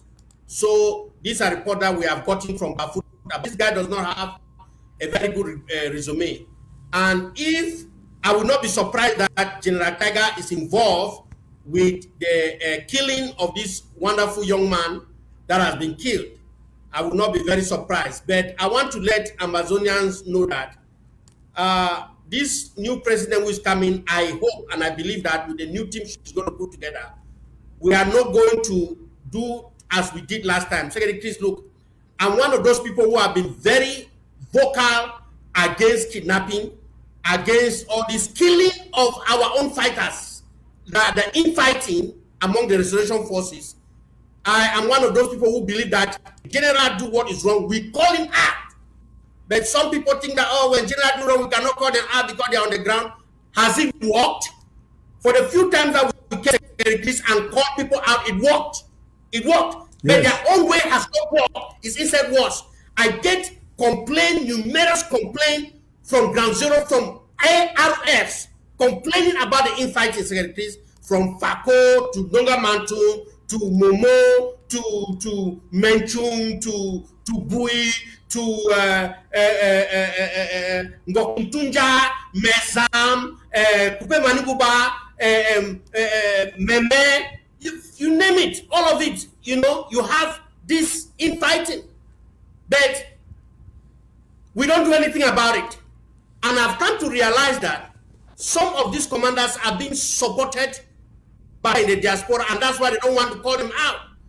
And some of the people who have been in diaspora have been involved in dirty business with some of these commanders on the ground. They don't want to say something like this, Secretary Chris. They don't want to come away and say something like this. People using ARF to fight their personal fight, farms, plots, businesses, they use ARF for those dirty works. And tell me why this ARF will not become like this. But anyway, we are saying that whoever is doing this in Bafut, we will call them out. And I hope that this new defense posture going forward will have a real solution to address these criminals who are in Ambazonia, destroying the image of our restoration forces, going against our citizens. Our citizens. These are not even blacklegs. Eh? You cannot prove this guy. This guy, they have not even given any report. This guy was a blackleg or nothing like that. If he was a blackleg, somebody can understand. This is not good. You know, most of our people have turned their back on this revolution, not because they don't want to support this revolution. It's because of what some of the criminal men, people carrying guns, have done to them. Secretary Chris. It's because of the criminal actions that have been committed to these people. That's why they have turned their back on the revolution.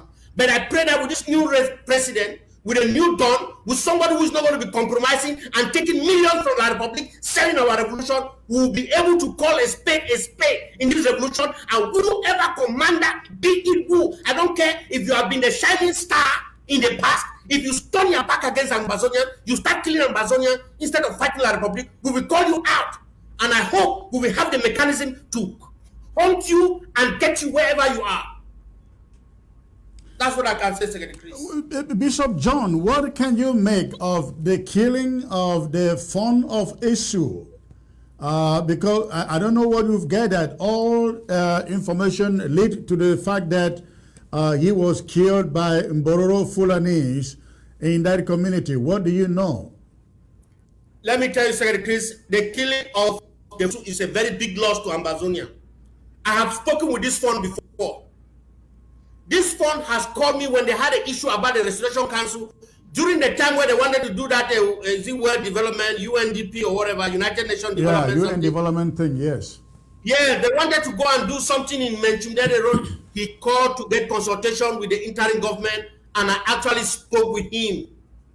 This is the fund that is working, listening to his people, working for the interest of his people, not for the interest of a government. A fund is supposed to be serving the interests of his greater population or his population rather than a foreign government. This is a very big loss for Ambazonia. This fund was somebody who was listening to us. When we advised him and spoke to him, it was actually connected to me by Pastor Jude, who is in the UK, to talk because they were he wanted to hear from the Secretary of Defense at that time. And I spoke to him very well, and we gave him the advice, and he abided. He has always been with his people. The Ambazonia Restoration Forces know about him and what he's doing. He's not somebody that we have been involved in dirty works with La Republic and or with Ambazonia. No, he has just been there as a leader for the people to serve the people. And La Republic don't like this kind of people. Let me tell you, Sir Chris, this is not that kind of chief who will go among the other people in the northern zone and go and say that they want Pobia to get another mandate. Can you believe this? This is not the kind of chief or the kind of fund. This is a very big loss to Ambazonia. These are the caliber of people we want to be in Ambazonia to take care of our culture, our tradition, and our people. And the Republic is going after these people. Those people who did this crime, we should teach them a lesson. They should be rewarded for the evil they have done to us in Ambazonia by killing the son of Esau. I am telling you, those Bororo people, whoever they are, and whoever sent them, they will not go free for this. They will pay sooner or later for what they have done. And Amazonians should know this was a good fund. He listened. If this fund was dirty, he would not be staying with his people, Secretary Chris. You look all those funds who have escaped, these are criminals. Yes. These are people who are eating money from La Republic and have run away. That's why La Republic had to kill this man, because he's not taking side with them. All those other funds who have run again, taking money from the Republic and trying to serve the Republic in interest in Ambazonia against the will of the people. Those are evil funds. Let them stay there in La Republic on exile. Even after Ambazonia, they will not come back. We'll have to get new chiefs or new funds. Now, talking about La Republic giving money to kill key people, we have learned of something that is happening in Kupe Moniguba. Dr. Epa, you should be very much aware of this, and Bishop John, you are also aware of it. I want to put some images on the screen here. Dr. Epa, please take a look. Give me the name of this man. This is a man that I learned La Republic is using.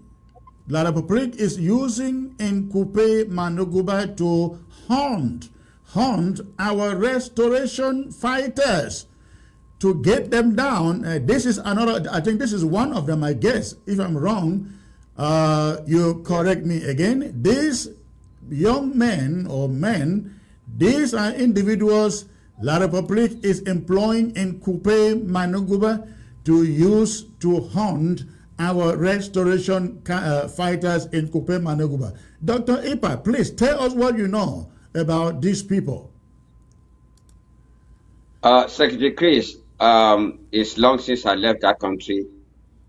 I don't know most of them, but I heard about, I don't know who is who there, but I know that there is one who is called a Kangaki, taking the name of late Honorable Isu Kangaki of Nguti, and some of them are here in the United States.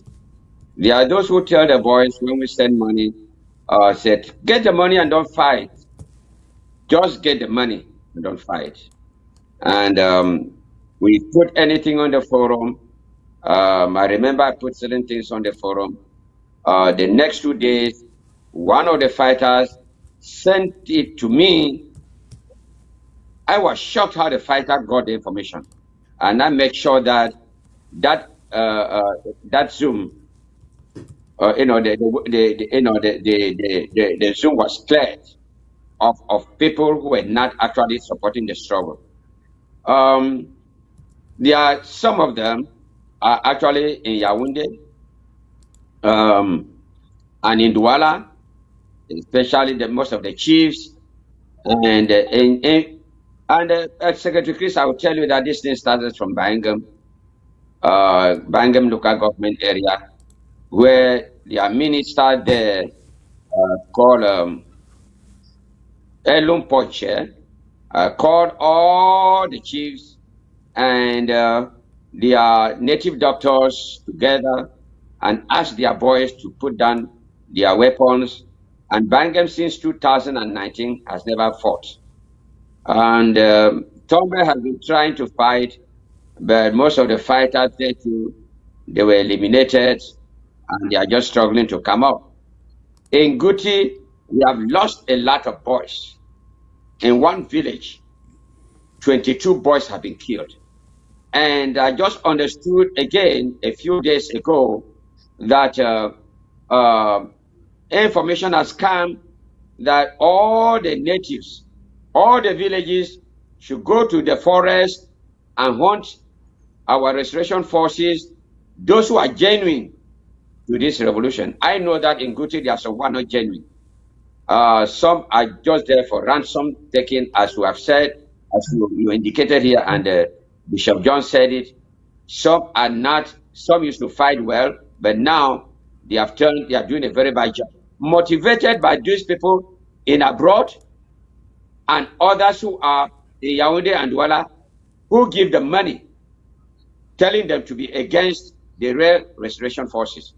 That is the dilemma we have in Kupe Manunguba and in Guti in particular, where I come from. Dr.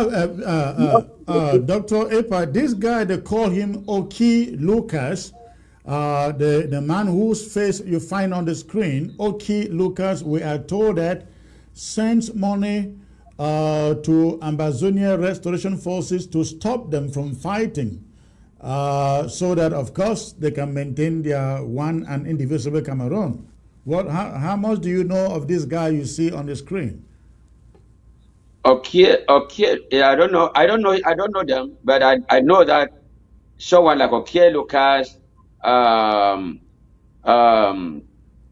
we have. Well, actually, this guy is Njang Kangaki. Njang or Kangaki. Okay, I've never met with him. Yeah, I've never met with him, but I know the name. I know the name. He's the president of Nguti Youth. All over the Amazonia who are out, and I hear on their forum, there are more than 300 of them, and they don't want to hear about this independence quest. They want to tie themselves to Yaoundé. They are doing businesses in Amazonia, and meanwhile, others are spending their own money trying to bring them independence I don't know how people cannot understand the importance of independence and for you to remain a slave. Now we understand that this particular guy would call the men in Nguti and get them to enter the forest in search of Ambazonia restoration fighters. Yeah, that's what I've heard. That's what I've heard. But I'll tell you, Secretary Chris. And this Oki guy, Oki Lucas guy, is the one sending money to the boys or to the fighters to leave the bush. Yeah, I think both of them, they do that. I've gotten that report. And when they do not send the money again, the boys turn against them and they start doing dirty job. For example, some of the boys whom they used to send money to, because they were not sending money any longer, the boys decided to be taking ransom. They even went to their house in Boka, burned the house, and one of them wrote to us in our forum. We replied that we are not in control of those boys in Miami, and they didn't believe. Any bad thing which is done, they'll always say it's Dr. Epa who has done it. But they are the cause of all these things. How could people be fighting for independence? And others don't see it because they benefit from the system which they have right now. It's a shame. Bishop John, tell us, what do you know? Because I know you are partly informed about what is going on in Nguti. Yes, Secretary Chris. Secretary Chris, I'm well informed about what is going on in Nguti and Kupe Maniguba. Okay. Being the Secretary of State for Self-Defense and Security since about how many years ago, I've always been involved. Even when I was not the Secretary of State, I still remain in contact with many of the commanders on the ground because many of the generals and commanders, they have to contact me for advice and for counsel, and I've still been very active with them. And I'm in communication with the generals and the commanders in Nguti right now. I want to just, first of all, before I come into this, to let you know that, just like Dr. Epa have said, there's no fighting going on in Bangem. There's some, Tombe has been struggling to stand. But Nguti has been the only one in Kupe Maniguba that has been trying to keep the fire going. And Secretary Chris, something happened. What these people are trying to do is what happened not long ago. Nguti used to have a fierce fighting force in Kupe Maniguba.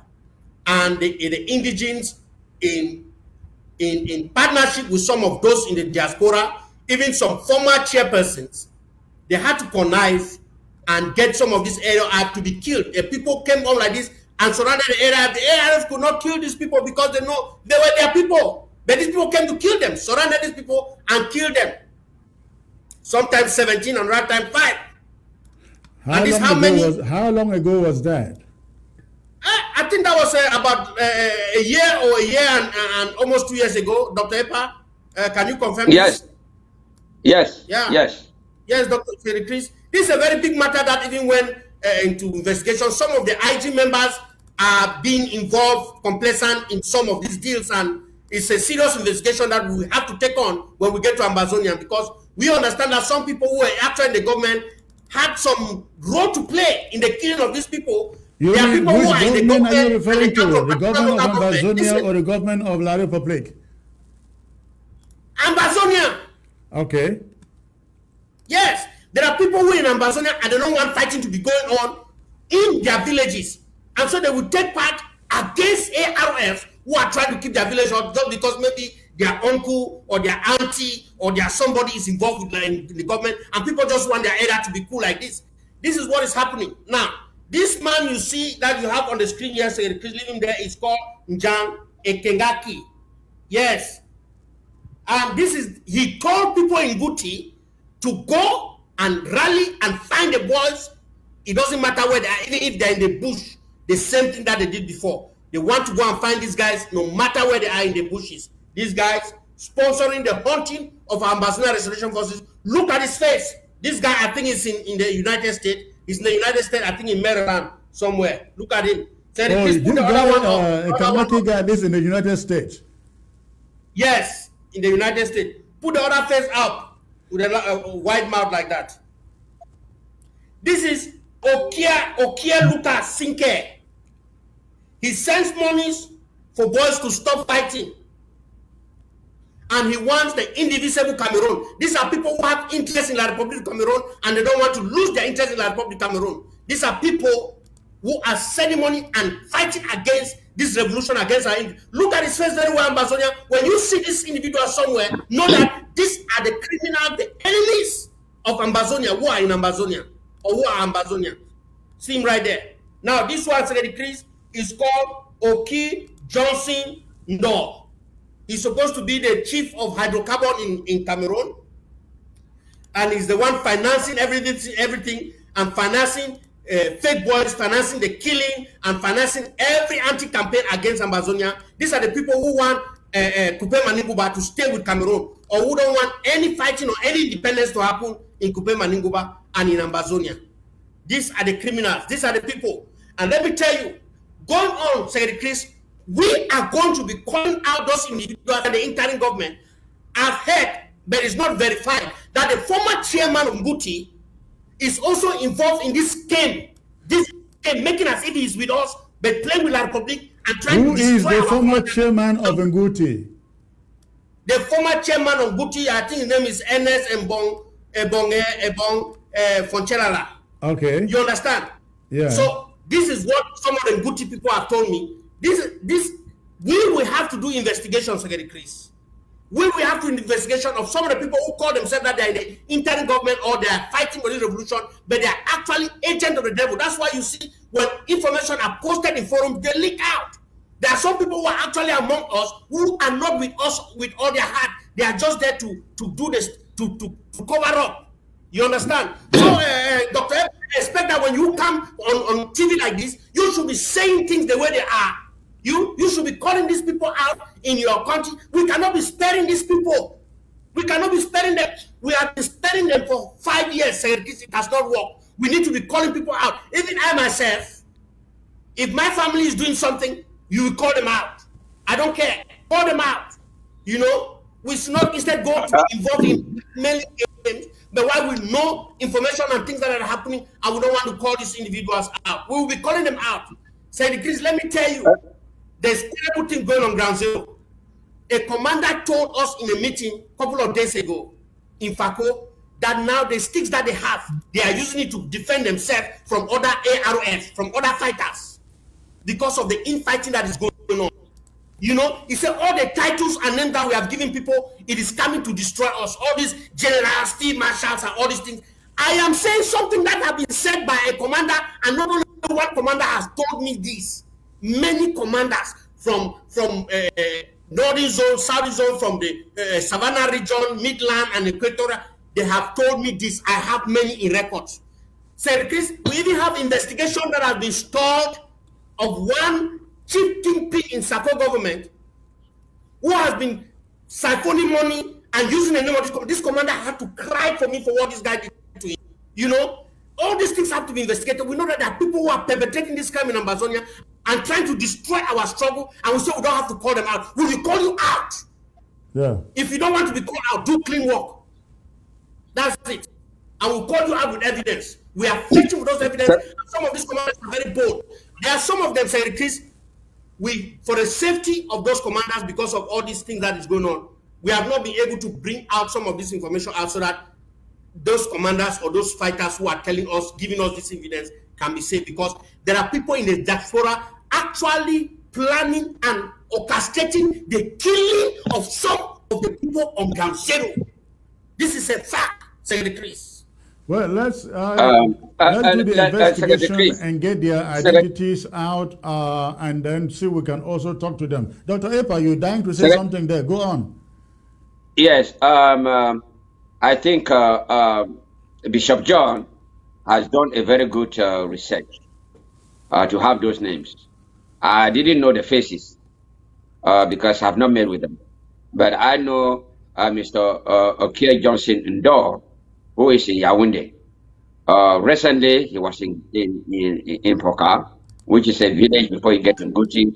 The brother died and he came there. I know that I've met with him in Yaoundé in 2017. When I went there, no, 2007, when I went there for the parliamentary elections. Since then, I've not seen him again. And in fact, Bishop John, I want to thank you so much. What you are saying is very correct. You see, what I've heard from Guti, of they trying to bring juju, that is, we call it Mwanku, which the head of that juju is in Loambo, where I come from. Not in Basosi, not in Bangamotombe, but the head of it is in my place. I know it better than what they know. And for them to say that they are going to threaten to go to the bush, to all those forests, and hunt for the boys who are genuine for this fight, is a very big issue that we'll see who is going to succeed. Let them try it. Let them try it, and they will see what is going to happen. Explosive will get them. I want to make it very clear. Explosive will get them. And anybody who is trying to go to the forest, for you to go and, according to you, want to hunt for the boys, go. And you'll get it. You'll get it. Because, let me add. No, let me, Bishop John, let me say something. I've understood. Mr. K. Johnson called for a meeting in Yaoundé. They call it Ngufkuda, which I think Nguti Cultural and Development Association or so. And a lot of people attended. What was the aim? Now that you said that Ngongo is going to be is purported to be the vice president, all of them are trying to buy their positions to see whether he can be made a minister in Guti. And all the people who came to Yaoundé obviously has taken pictures to show Ngongo and the rest, oh, I'm the man in Guti. Meanwhile, our boys are dying. Their parents have lost their children. Who is going to bury their parents when their parents are old and die? But the boys, the young people, have been killed. Now they are trying to kill more. But their children are being saved in Yaoundé or somewhere else overseas. And these guys are here, some of them who are here, like a Kangaki and okay, somebody that you said, Funke. If America did not fight for their own independence, we would not have been here. They would not have been here making a lot of money. Okay. But there are those who have decided that, oh, they want to remain like the republic. I've never seen how people have been brainwashed. This very Kangaki, the father was my PTA president in Guti. Very nice man. And I don't think if Honorable Nzo Kangaki was alive, he would decide to hand the Nguti forest, the Nguti land, to the hands of Beti people. And they will know. It's a shame that people want to remain slaves instead of having independence. It's a regrettable situation, very, very regrettable situation indeed. All right. Bishop John, you wanted to say something before I open the phone lines. Yes. Go on, please. Yes, Chris. I want to say this. These people who say they want to go after the ARF in Guti, I guarantee you, no one of them will be free. If they want to bring condemnation to themselves and their family, let a single ARF lose his life because of what they are trying to do. Let me tell you, whoever is going to be the Secretary of State for Self-Defense and Security in Ambazonia, I will make sure he gets this message and this continue. The defense team in Ambazonia, I will make sure, and the entire head of Ambazonia, they will get this information, and these people who are involved and their families will pay the price. So if you are a family member to any of these individuals, I pray you start calling them. Let them change side. Let them watch themselves, because these your brothers and uncles and friends, they are going to bring evil to you. Because if a single ARF lost his life in Guti, because of these criminals, then the God of this heaven is not alive, because we will hunt them and we will kill them. That's it. Right. Thank you. Thank you. Let us at this moment open the phone lines and take a few calls from ground zero and find out what is happening there, what is their take on these issues that we bring to them today. Ladies and gentlemen, the phone lines are open. Go ahead, call the number you have on your screen to make your contribution. But before you call, please make sure that your phone, your television set, the volume is turned down. Make sure the volume of your set is turned down before you call. The lines are open. We'd like to hear from you. We'd like to get your take on what is going on. Let me see. It appears I got a message here from an informant on ground zero about issue. Now, before we do this,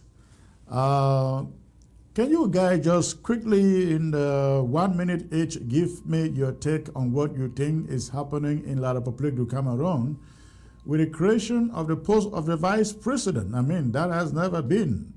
Bishop John, what is your take on that? What do you think they are trying to do? Said Chris, to be honest with you, that's not my cup of tea. I think that one should go to Dr. Epa, who is an administrator, because into deep things, only in Ambazonia where I just enter, all I know is defense. So all the other politic things and why they have to, it's not something for me, and I don't know. But if I should say something, say it is just. All right, hold on there, Bishop John. Hold on there. Let's get this caller before we get back to that. Okay. Hello. Hello, Secretary Chris. Good evening. Good evening, sir. May I know where you are calling from, please? Yeah, I'm calling from Kumba. From Kumba, okay. How was Ghost Town in Kumba today?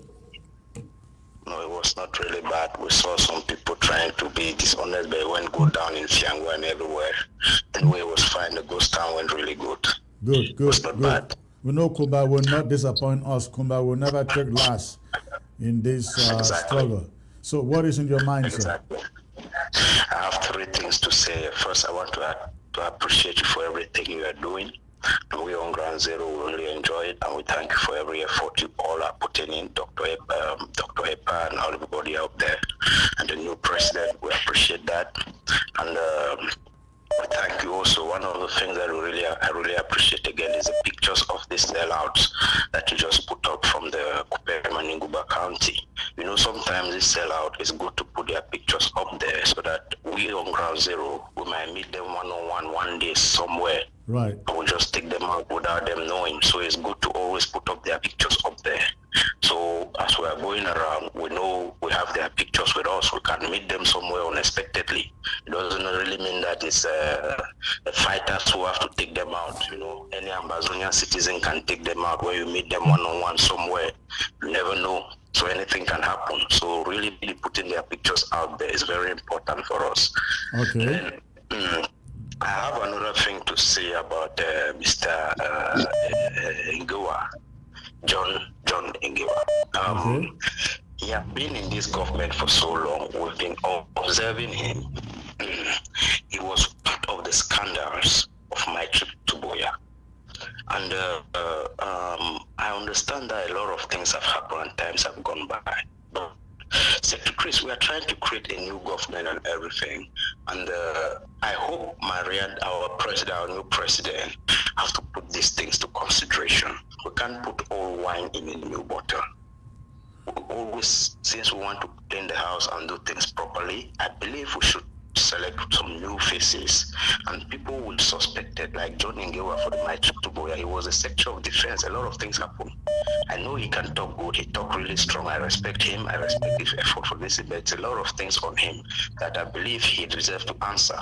And if he answers these things, we have to give space for some new people. Let's build something new. Like we already said, you came up with the thing. You came up with the deal of creating a new of replacing the new interim government that we are doing. So we need new people, fresh people that can carry on, and without scandals that will make people feel discouraged. Respect to everybody. That's the input I want to put in.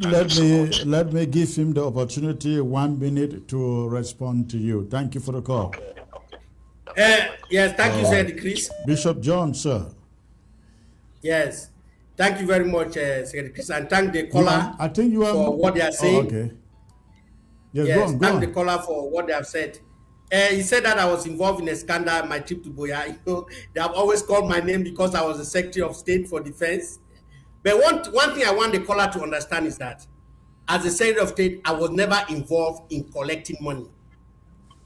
All they did was give me money, or I had to organize the money to move from one place to the other.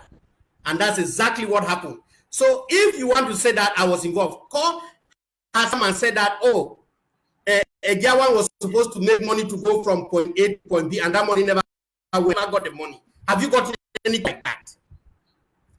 I was never getting money and then disbursing money. I was always involved in the money going where it was supposed to go. So if you want to say that Egiawan has eaten money, then you have to come with evidence that money was supposed to go to Mr. Peter, and Mr. Peter came and complained that money never went to them. That's how you can get it. Then secondly, in my trip to Boya, one of the only government members of one of the that were audited, and I had to surrender my bank account to the audit committee that scrutinized my bank account and answered to everything. And they saw that I even spent my own money, over $3,000, on top of what passed through me to go to the government. These people don't understand. You should have to know that moving money from America to ground zero is not a cup tea or a cupcake. No, it's not an easy thing. So it takes a lot of involvement, a lot of different instruments to move those things. And some people are placed to be able to move these things. So because the people were involved doesn't mean that automatically the people are guilty. My friend, I appreciate what you are saying, but so far as Egiawan is concerned, he's a very honorable citizen of the United States and Amazonia. He's somebody who earns his own living, has his business, and is somebody who has a very good pay, handsome pay from the United States government for serving as a U.S. Army veteran. So I don't need Amazonia money. I'm not a person who have been employed who doesn't have a job. So please, before you say something or you start to say something like that, it is good that there must be evidence. Not anybody who is just accused is guilty. Talk about the numerous evidence that have been put out there against Sako that you can talk. But bring one evidence against John Egiawan. Bring one evidence, against John Egiawan. Then you can say what you are saying. Thank you. All right. Thank you. Let's get to our next caller here. Hello.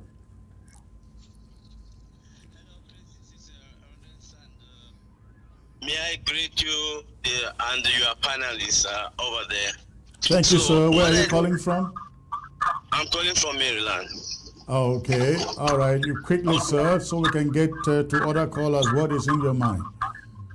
I will be very quickly, and that is the issue in the Republic is what happened to Southern Cameroon when Ahidjo wanted to change to Paul Biya. Yeah. Because now they want to put the man they are looking for to be the next president and make him the vice president, and then change the constitution so that when the time comes, at any time, he will just push himself to the president. Thank you, Chris. I'm done. All right. Thank you for your take. I'm thinking the same way too. Have a great night. Okay, let us see who is calling.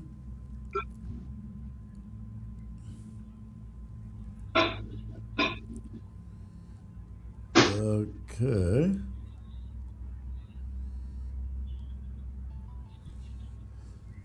Let's get to ground zero.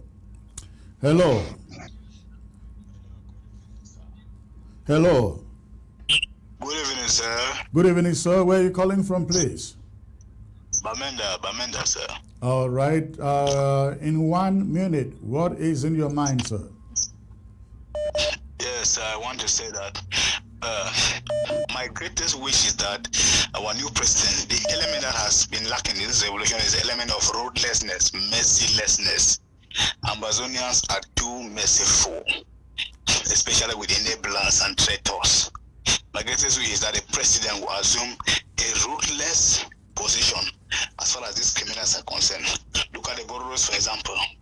Who are the Boros? If you know what the Boros have done in Amazonia, especially in that county mentioned, you will not believe it. This is just the tip of the iceberg. The Boros should be wiped out. They should be wiped out. I don't care whether they call it genocide or what. They should be wiped out for what they are doing, especially in the Womb Center. And then Amazonia has got a lot of traitors, enablers. Look at what happened yesterday. Some drunkards, some comedians were rejoicing that PWD has won the cup. Can you believe the provocation? PWD Bamenda? What cup are we winning? Now, tell me about PWD Bamenda. Was it the first time they won the cup recently? I thought they won it last year too, is it? Last year, they were crowned the winners of the championship. This year... Oh, the champion cup. Okay. Yes, to give the impression that we are one. You know, when PWD used to be half a football team, they could never allow them win. But today that they are carrying out a genocide, they are allowing them to win. And drunkards go about celebrating it. It is unbelievable, Secretary Chris. There are a lot of drunkards. Well, you see, one thing that marvels me is the fact that PWD, throughout this struggle, continues to play these matches unstopped. And we have Ambazonia fighters. I don't know why PWD Bamenda or any team in Ambazonia should still be playing a tournament in La République du Cameroon. It defies reasoning. I cannot understand. We are not really serious. I continue to say that we are not serious. You are right. The day we will be serious, we will have independence in Onitsha, right? People are celebrating that PWD has won, and the phone of Israel has just been killed. People have been killed in Bafut. Killing is going on. They are celebrating some nonsense that PWD has won. What? I've not seen this kind of immature, unconscious people. And the championship that they won, it took them years to receive the 10 million francs that was due them. I read it in the papers. That for years they will never pay that 10 million francs. You are correct. You are correct. Cheap traitors. That's what they are. Cheap, desperate traitors. And somebody said that it will be better for 1,000 human beings to start a new country, Amazonia. The garbage should be sifted out. I support that person. This is nonsense. All right. At this time, this is unacceptable. Thank you for the call. Yes. All right. Secretary Chris, can I add something to what that caller said? Okay, let's get to see who else. Secretary Chris. Not listening. Secretary Chris. Not listening. Bishop John, can you hear me? I will come to you on this subject because we need to know you are in the military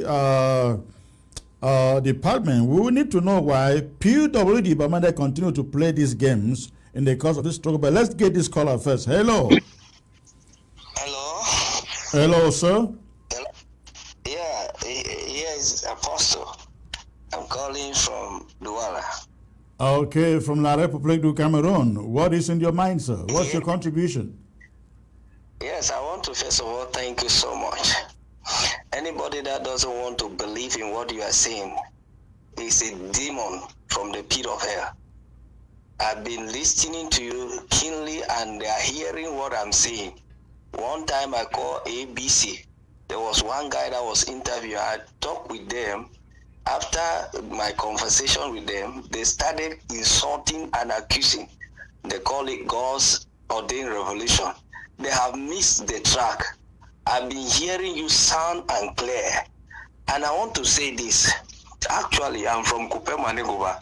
Actually from there. Okay. But just like I was hearing from the station minutes ago, a lot of things are happening. They have killed people in my own place, more than 5 a day. and they were picking them from one house to the other, from one house to the in other. Coupe, man, what town precisely? Is it Tombe? Is it Nguti? Where is that? He's under Bange Mambo. Okay. Under Bange. They killed the guy, and who was doing this? Who was killing? Who was doing the killings?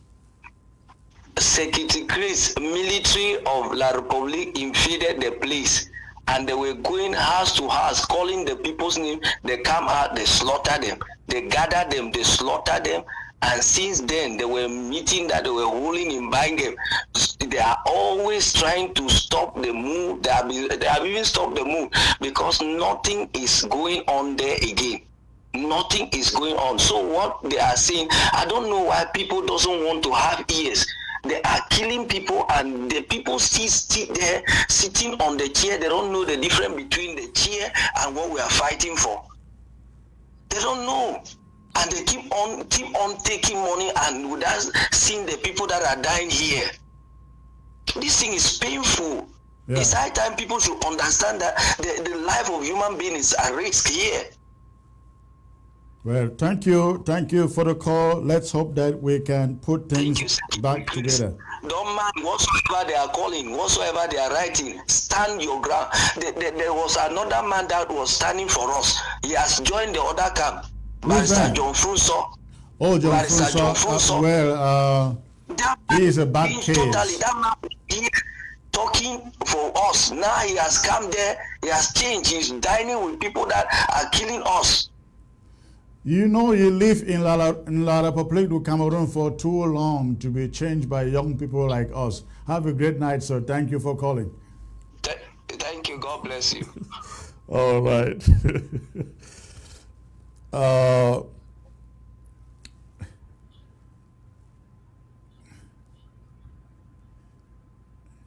Bishop John, again, let me come to you a little bit.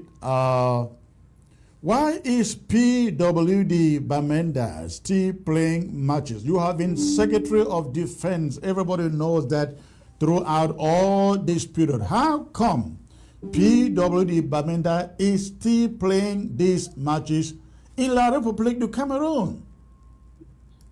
Okay. Senator Chris, maybe Dr. Epa wanted to say something very briefly, and he was calling your attention concerning the previous caller. And you did not, so can you let him say something there? All right, sorry, I didn't hear him because I was tuned down. All right, Dr. Epa, go on, please. Thank you, Secretary Chris. PWD Bamenda, PWD Kumba. Do they know what PWD actually means? Public Works Department, which was Southern Cameroon. Then it became West Cameroon. Why are they confused? I don't know what is wrong with our people. I don't know what is wrong with our people. I think PWD Bamenda, since PWD Kumba is no longer in place, let them stop playing those matches. 10 million francs is nothing as compared to the independence that you have. When we have independence, of course, we have our independence. When we restore this independence, you will play all the type of games you want to play on earth. And forget right now trying to work with La République to make the world understand that it is one and indivisible. Thank you very much. Somebody is writing that the players, most of the players are francophones from La République du Cameroun, and that they are funded by the government. Is it not more of the reason, Bishop John, why we should go after these people? And you have been there forever, and we never stop them. Yes, Chris, let me tell you, we have a dynamic on the ground, as I'm going to tell you now. We had an operation against the enablers of La République in Ambazonia. But these enablers, they use money. And there are some commanders on the ground who are being paid and under the payroll of some of these elites and some of these people at public talks and businessmen in Ambazonia and causing them not to fight. And these commanders, they go after any ARF who want to go and fight or execute some of this action. This is the truth I'm telling you. Commanders on the ground or ARF on the ground have made complaint of some of these big criminals. That's why some of these big titles that we gave some people putting them in charge was a problem, has been a problem. Because these people, once they start seeing money, they don't fight again. They hold those guns only to threaten people who want to fight. So there's something that needs to be done drastically. So that answers your question to say that, Secretary Chris. There's an order that is against all these Republic enabling agencies and agents inside Ambazonia. There's an order against them. But these people know some of these commanders and they have been bribing these commanders and paying the money. You know places like Bamenda, where we have a lot of kidnappers and all those there. They are the one enabling these things to go on, and they go against our own ARF who want to execute this fight, and they connive with the Republic to go after our own ARF who want to execute this fight. But they will not do this for long, Secretary Chris, because as we have been knowing everything that is going on, we are changing strategy, and very soon, all these people that are in Ambazonia enabling the Republic, there will be history. This is what we're saying. Let's get to this caller from Ground Zero. Hello. Hello. Please, can you turn down the volume of your set, please, and focus on the phone?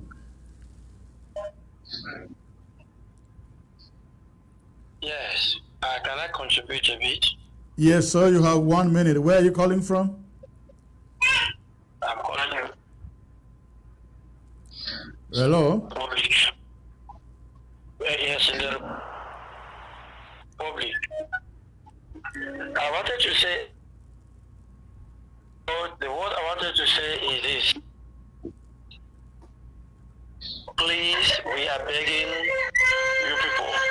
Our fathers always told us this. Our father always told us. Sorry, a lot of distraction in your background, sir. A lot of background noise over there. We can't hear you enough. This issue of PWD is political ploy. Political ploy to deceive the Ambazonian that they have a team. It is lodged and masterminded in Yaoundé. That is one of the listeners. All right, let's get back to this caller here. Hello. Hello. Yes. I wanted to contribute. Yes, hello. I wanted to contribute a bit. Okay, go on, please. 1 minute. What I wanted to say is this. We know our father only told us there shall be a day that we, the children, shall help to liberate them from the hand that we entered into, or a contract we entered into. But that was not the same. Now, as we have already getting the possibility, I'm looking onto our brothers that they have turned their backs onto what our fathers told us, that we can never remain under that people. But today, I'm seeing our brothers. They are one of the ones that are killing their own brother. In the name of the elite have sponsored them. The elite have done this. When shall we become one? As we reach, as our fathers were calling on us on it. That, well, you have a very bad connection. I think we got the point you're trying to make. When shall we become one? I guess you are referring to these so-called elites seeing the need to join us in this fight. Let's hope they actually see the need to do so. Thank you for the call, sir. Let's get to the next caller here. Hello. Hello, Secretary. Hello, good evening, sir. Where are you calling from?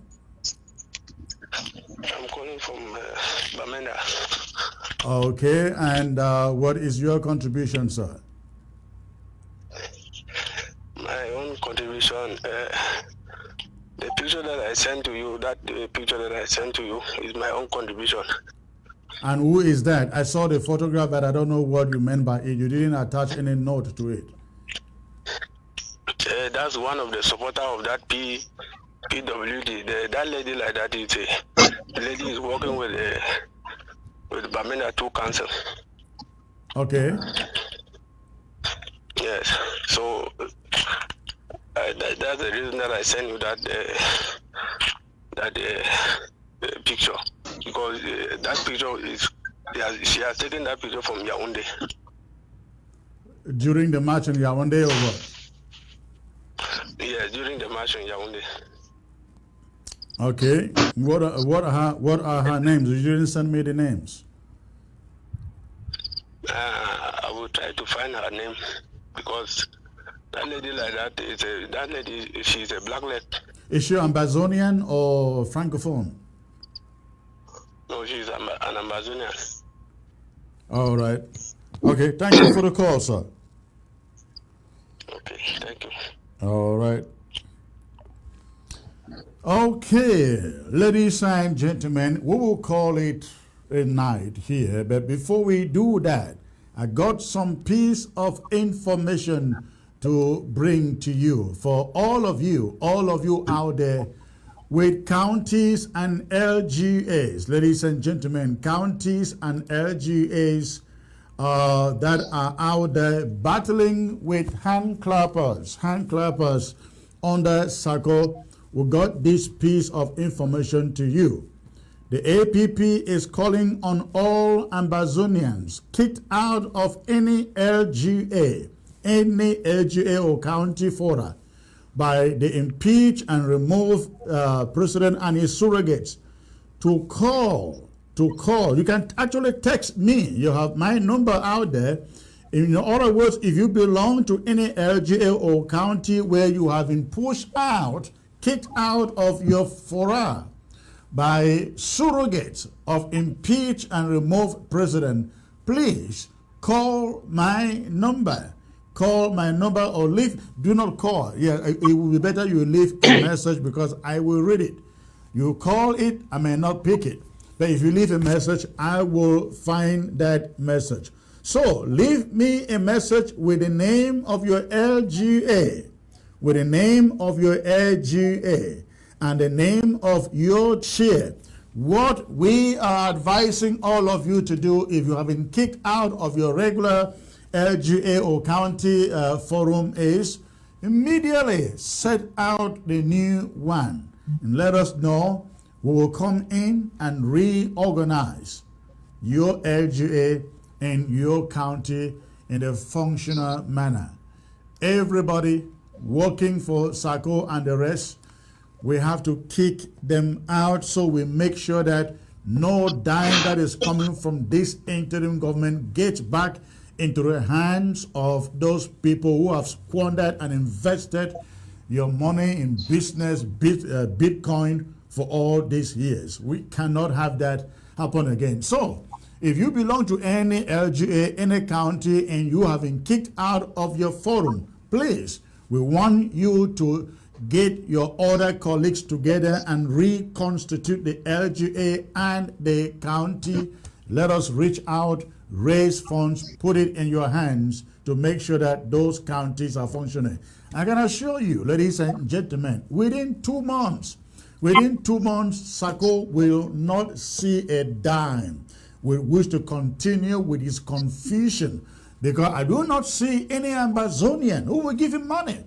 I learned they had their ASSC so-called, and all that came out of there was $5,000. Ladies and gentlemen, if I mean to raise money right here, right now, within the next 30 minutes, if I need $10,000, I will get it. Amen. I will get it. But the whole conference, they want you to know there were 486, whereas there were really 94. They want you to know was huge. But look at the money that comes out of there. You have 468 people and you raise only 5,000. Come on.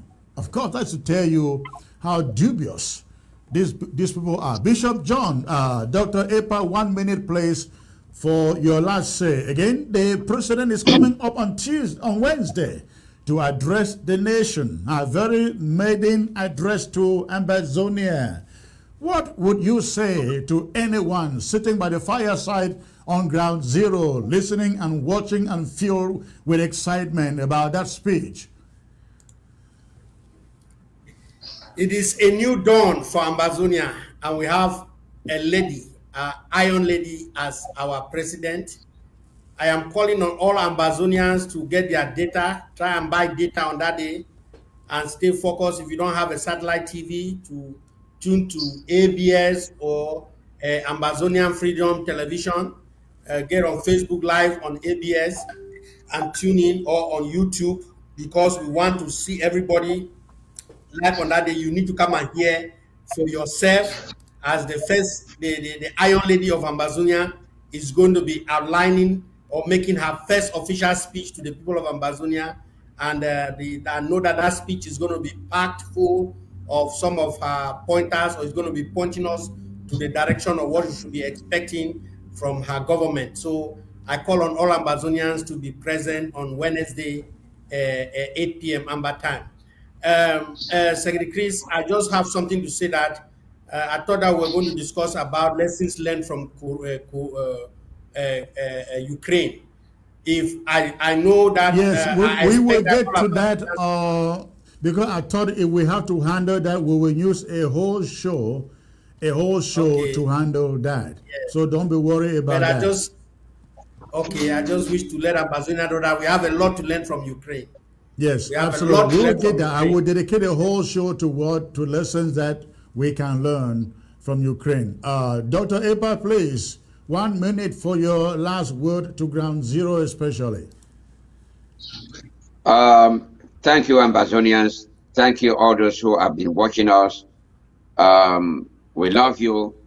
We Ambazonians, not fake Ambazonians, but the real Ambazonians, please continue to be in this struggle. Do what you are supposed to do for us to have our independence fully restored. For the restoration fighters, please, for some of you who have not been doing a very good job, harassing people, collecting ransoms, please desist from this type of activities. That is why some of our people, instead of supporting you, they decide to support the enemy, La Republic Army. Don't do a very bad job. And for those who have been reporting our boys, our fighters, genuine fighters, to La Republic Army, we are now advising you to change. If you don't, you are calling yourself, you want yourself to be in very deep trouble. Don't do that. In Guti local government area, they have given all of you their telephone numbers, and many of you have the telephone numbers of the DO, the gendarmes, the police, the army. You have to be very, very careful. We want this independence. When you look at it very clearly, there was a problem in Guti, who was to be the chief. 2007, I came there and I saw 2 traditional councils in Guti, in the city of Guti. Why? Because the chief had died and the son who was to take over was born by a Manyaman lady. And then Guti was divided. But these army people are raping your women, befriending a lot of women, and they are giving birth to their children. And those children are not going to forget their parents, their father. And it will be a very big problem for us, not only in Guti alone, but in the whole of Ambazonia, where you have Francophones taking over. So God is going to help us. If nothing else sinks your head throughout this show, know that independence is better than being a slave. Thank you very much. All right. Thank you, Dr. Ipa. Thank you, Bishop John, for joining me today. I look forward to having you back here again in the days ahead. Ladies and gentlemen, that's all that we've got for you today. But before I go, I'd like to call upon you, remind you to please log on to our website, absafricatelevision.com. absafricatelevision.com. You can find more news, ladies and gentlemen, there on the website, and you can also get there to support ABS. All you need to do is click the donation button to be able to support ABS. We're looking forward to starting quite a number of new programming here. Tomorrow, Comfort will be launching Encounter here on ABS. So please tune in tomorrow. I guess same time tomorrow for Encounter with Comfort. On Wednesday, Mike Fusi will be launching the War Room, ladies and gentlemen, not the War Zone. The War Zone on Wednesday, coming up every Wednesday, 10 p.m. Amber, but I shall be back here on Wednesday with the speech of the President, 8 p.m. Amber time. I actually will start earlier by 7 p.m. Amber time. So, Tuesday, Comfort coming up. Wednesday, Mike Fusi coming up. Fridays, I may be back. And then Saturday, what is it? Fritz Misode will be back also with Face the People. And then, of course, the news. The news is being set up. I am truly hoping that by next month, we should launch that. Thank you for tuning in today. I look forward to being back here with you on the Wednesday. But again, remember, Comfort is coming up tomorrow. Remain blessed, and you have a great night.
keche bebe bonangeti lukali fanga tuma sese koni lomi kumendo abos papi oh na kosu matu nyankwa nda we mante fili yonga makoye mboko bese manu chivre